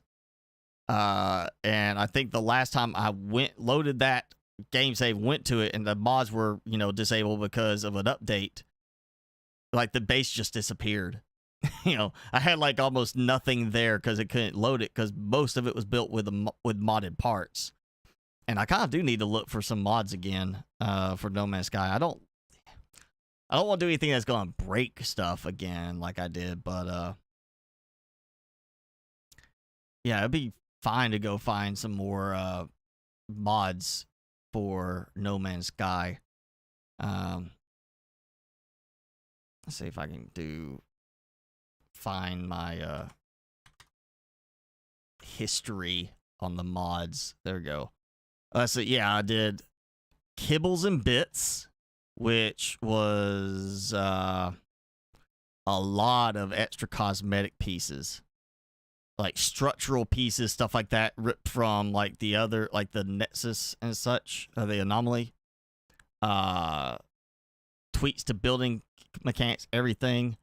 We did the Euclid decorations and structures, ultra base building. I had all those companion behavior adjustments, unique pet companions, companion pet unlocker. A bunch of those I tried. I think they didn't quite work as well. Expanded emotes. I forgot about that one. Doesn't really do much, but it's it gives me some special emotes that you can see. I don't know if anybody else can see it when I use those. Let's see which ones were updated last. The companion tool to back up and restore companions was updated like 2 weeks ago. Kibbles and Bits got updated about 3 weeks ago. Euclid got updated last month. Ultra Base Building got updated last month. I might try throwing those back in once I get some more done. Some of the things with mods is it looks nice, but the mod parts can add some extra frame rate issues to it, especially building a big base like that. Yeah, I was gonna do. I actually thought about trying to do, because people have been asking, commenting, please come do FCS mods for Below Zero. Please do a new series of FCS mods for Subnautica. And the problem is, FCS mods are not finished. They're not polished for Below Zero. They're working on it. And you go to their site, the mods are available for the Legacy 1.02 or whatever it is version of Subnautica, not 2.0. So the new Living Large update, even the FCS mods don't work right now. Or at least per their website, they are not ready to be used again. And I started looking at all the mods out there, And you've got so much of a split now in the modding community as far as how the mods are being implemented and where they are. Like, there's still so many modders that are not distributing on Nexus mods because of the whole policy thing they enacted. So you got Nexus mods, you got Thunderstore, and then I looked and there's some other, like, I found like 2 other places where you could go find mods. And there's some mods that are going between multiple ones. There's some mods that are only on one site. And you've got no longer just QMods, QMod Manager. You now have just straight Bepanets mods too. So if you go like, I know Nexus mods, if you go Thunderstore as well, you end up with mods that will flat out say Bepanets now in the name to say these are direct into Bepanets. Don't use QMods. You don't put them in QMods folder. They go right into the Bepanets folder. And then you have some places that is listing as QMM, QMod Manager, to say these are which implementation they're built for. You know, it's like Forge and Fabric on Minecraft. A Forge mod is not going to work on Fabric and vice versa. So you kind of have to pick which mods you want to use for Minecraft based on what's available for which style, which engine. And now it's becoming kind of that too on Subnautica and Below Zero. So I'm actually kind of thinking about, just because I don't like using the mod managers directly, because sometimes, you know, they come with some extra things like ads and such. Like Thunderstore has ads, which is fine. You know, you gotta support somehow. I mean, same thing as going on the website and seeing ads. But, you know, it feels like you don't get quite as much control over how to like diagnose where the problems are with some mods. And it all comes down to if it's available on there. Like, okay, I'm looking in Thunderstore right now. Aloft, there's only 2 mods. There's the Bepanets one, which is the default for the mods to work. And then there's a quality of life one. Subnautica, if you go there, it actually asks you which platform you want to use. So it's going to set it up to know where to install for you. And then they've got 111 mods on the Thunderstore platform. There's a lot more than that on Nexus mods, even now. But you've got SML Helper, which is for the still QMod Manager. Then you got one here, log file Highliner. I guess highlighter for QMM. You know, Metal Hands. A lot of these are by the same person. Snap Builder, you know, and some of these, like, it's going to install it for you depending on, like, it doesn't matter which version it is, it's going to install it correctly. Whether it's straight Bepanets or QMod Manager. But the Thunderstore one, you know, it also offers the Bepanets pack, which is going to be installed by QMod Manager. But they've got 2 different ones. They got Bepanets, which is for Subnautica and Below Zero, or you have a separate Bepanets that's just for Subnautica. You know, there's so much division now on it that I just cannot, and I cannot get back into it because it's just so, it's convoluted on the modding setup now. Like, how do you, which mods do you want to use? You know, oh, well, I want to do a snap builder, but there's this one that might work with this SML helper, that there's this one that may work with this one. You know, the original snap to grid snap builder, I downloaded it and tried it, and it's supposed to work with the new version, but it gives an error as soon as I load the game. Even Below Zero, it gives an error when I try to load it in the game. And it was updated not too long ago. So yeah, unfortunately, like with Subnautica, I think it was a, you know, a combination.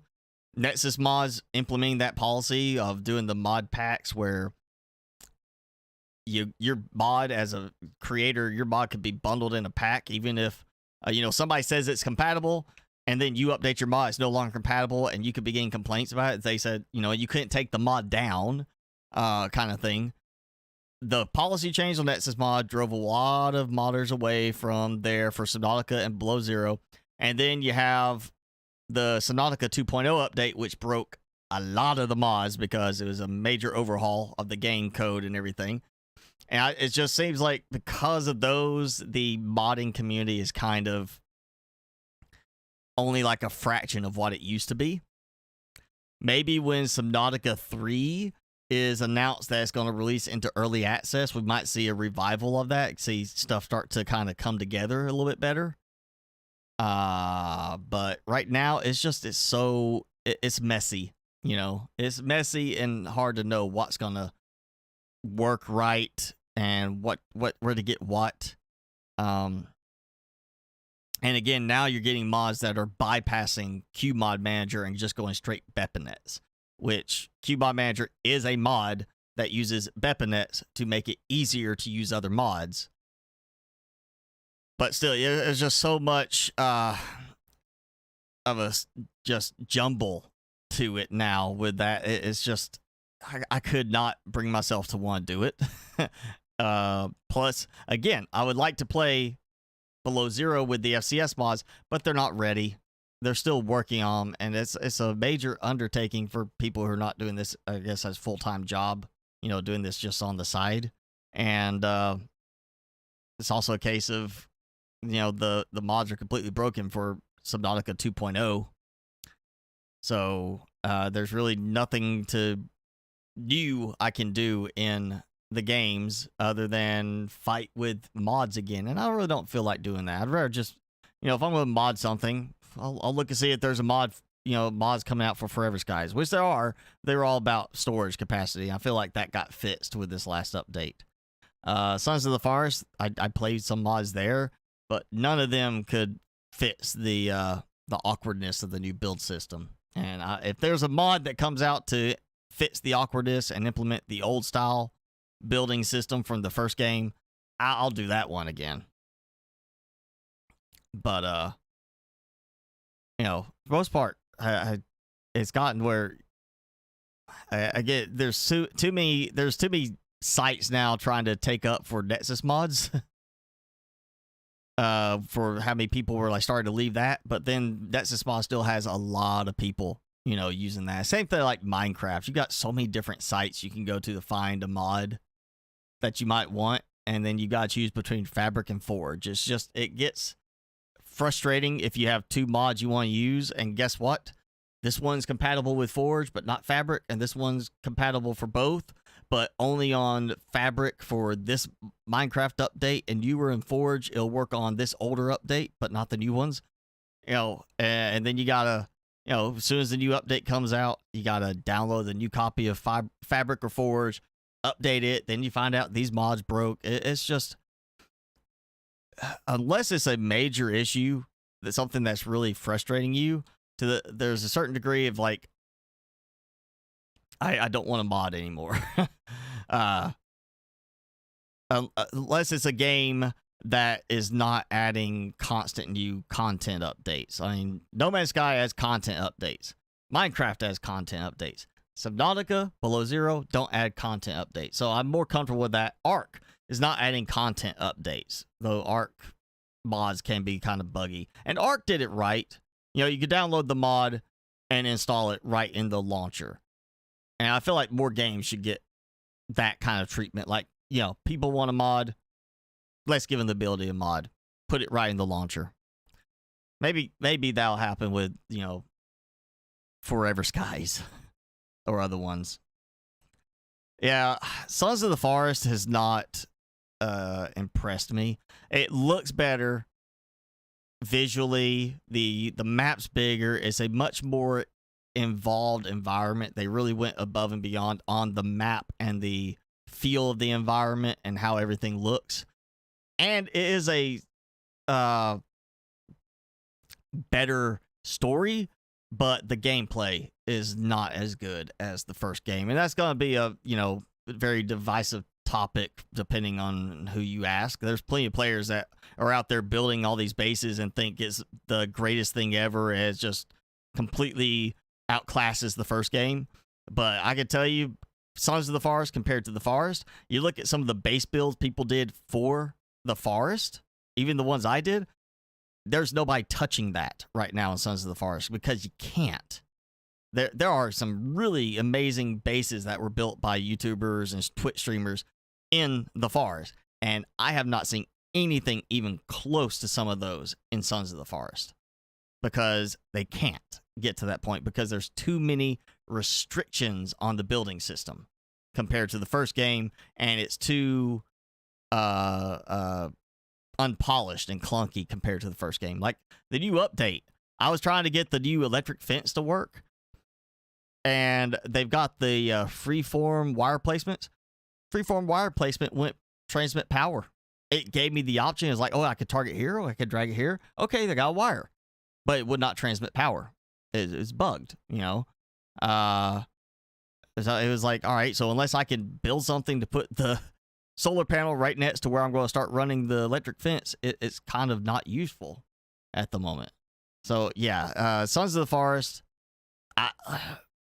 that's the game I wish there was a neutral rating option on Steam where you could do neutral for it and say it's not good or bad. It's in the middle because there's both qualities, but as long as they have only thumbs up, thumbs down, if it does not implement the original style building system as an option for players who want that, by the time it goes full release, it's going to be a negative review for me. I'm not going to review it as good when there's so many things that are disappointing about it right now. So hopefully they're going to realize that not everybody, obviously not every player is liking the new build system, and they're not going to shoot themselves in the foot and say, well, deal with it because, you know, if you don't like the new system, well, here's your handful of prefabs, build them and be, you know, just deal with it. But if you want to build big bases, you got to use this new build system that you hate. Then no, that's a case of, well, thumbs down, won't play it. And it's kind of sad that, like right now I'm looking at, I'm at just under 85 hours in Sons of the Forest. And I'm probably will maybe get, unless they just release an update soon that fixes some of the building stuff and gives us that old system, I'm probably not going to even get 5 hours more in it between now and full release because I have no incentive to play it. And I've got almost 300 hours in the forest. And most of that was from early access before full release because of my big build projects and everything. I just can't. I mean, even 85 hours in Sons of the Forest, I've done nothing compared to what I could do in the first game in terms of building bases and the size of the bases and such. And the forest, if you look at it, the forest is, let me look, rating. That's all you need to see is the rating of it. Overwhelmingly positive. 95% of all time reviews have it as positive, and 94% of the recent ones say positive. But Sons of the Forest, and granted, there's a certain leeway that you can say, oh, well, it's early access. It's going to do better after early access. Yeah, No Man's Sky, you know, 1.0 came out. It was rated in like the 70 percentile range, and now it's up into the 90s, I think. So, you know, big turnaround, but it takes a lot. I mean, Sons of the Forest is already at like a fourth or a third of the same number of reviews as the Forest has, and it's only 83%. So they're going to have at least double what they've got now as positives to come in and offset that. You know, come in and really ramp it up, but you know, it's still a case of that you're going to have a lot of players that are still going to be unhappy with it because of the build system. I don't like the build system. It does not help. It feels more limiting than just building with the prefab designs in some cases. And it's way more limiting than the original game's build system. Even though, you know, original game, let's just face it, placing stairs, cutting holes in floors was a nightmare. Because if you didn't do it right, you'd build this big set of stairs. You go line them up, and then you find out they didn't line up right. It didn't have a snapping or anything. It was a nightmare. But this new build system, while it takes care of stuff like that, it is so counterproductive for doing really, truly impressive builds, which is why the best builds I've seen so far are not even close to as impressive as stuff I saw from the Forest.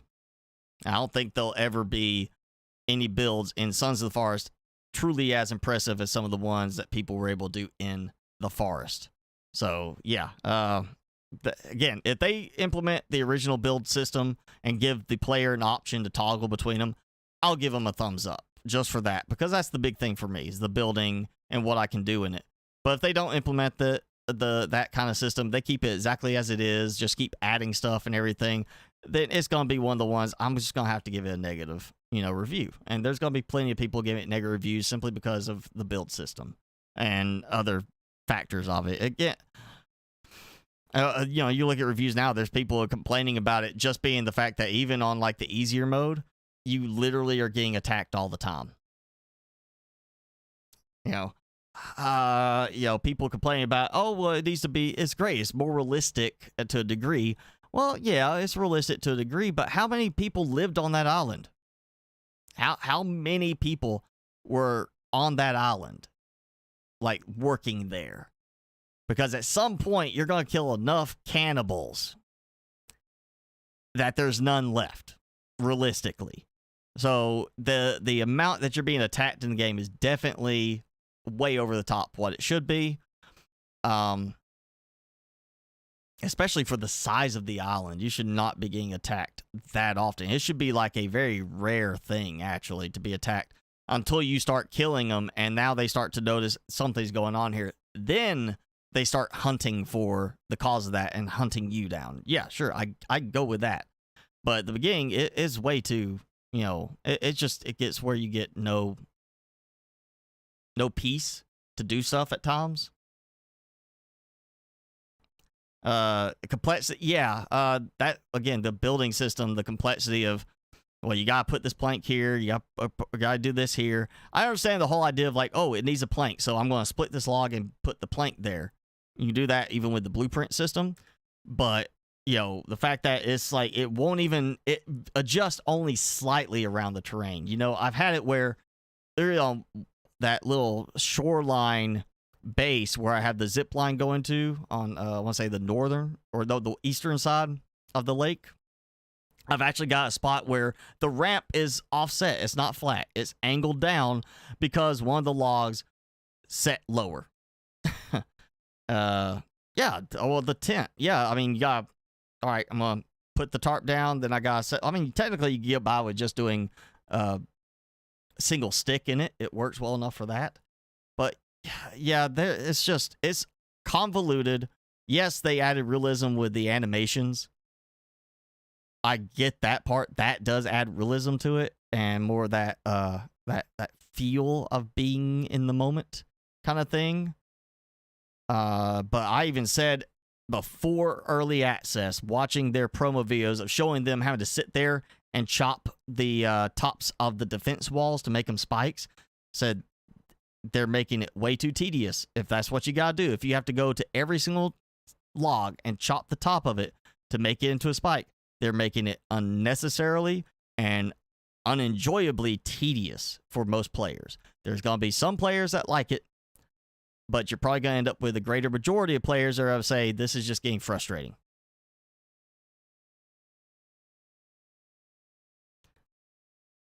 It's like Green Hell is a very tuned set of people that are going to play it because they are okay with that more realistic approach to things. Like, oh, you sleep on the ground, you got this little parasite in, you got to dig out. Oh, you ate that, you got sick, you might die.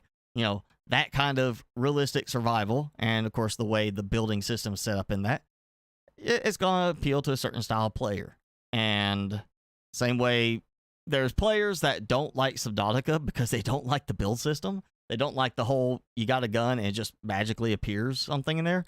But, you're forgetting that it is space age, technology. We're traveling between worlds and exploring the galaxy.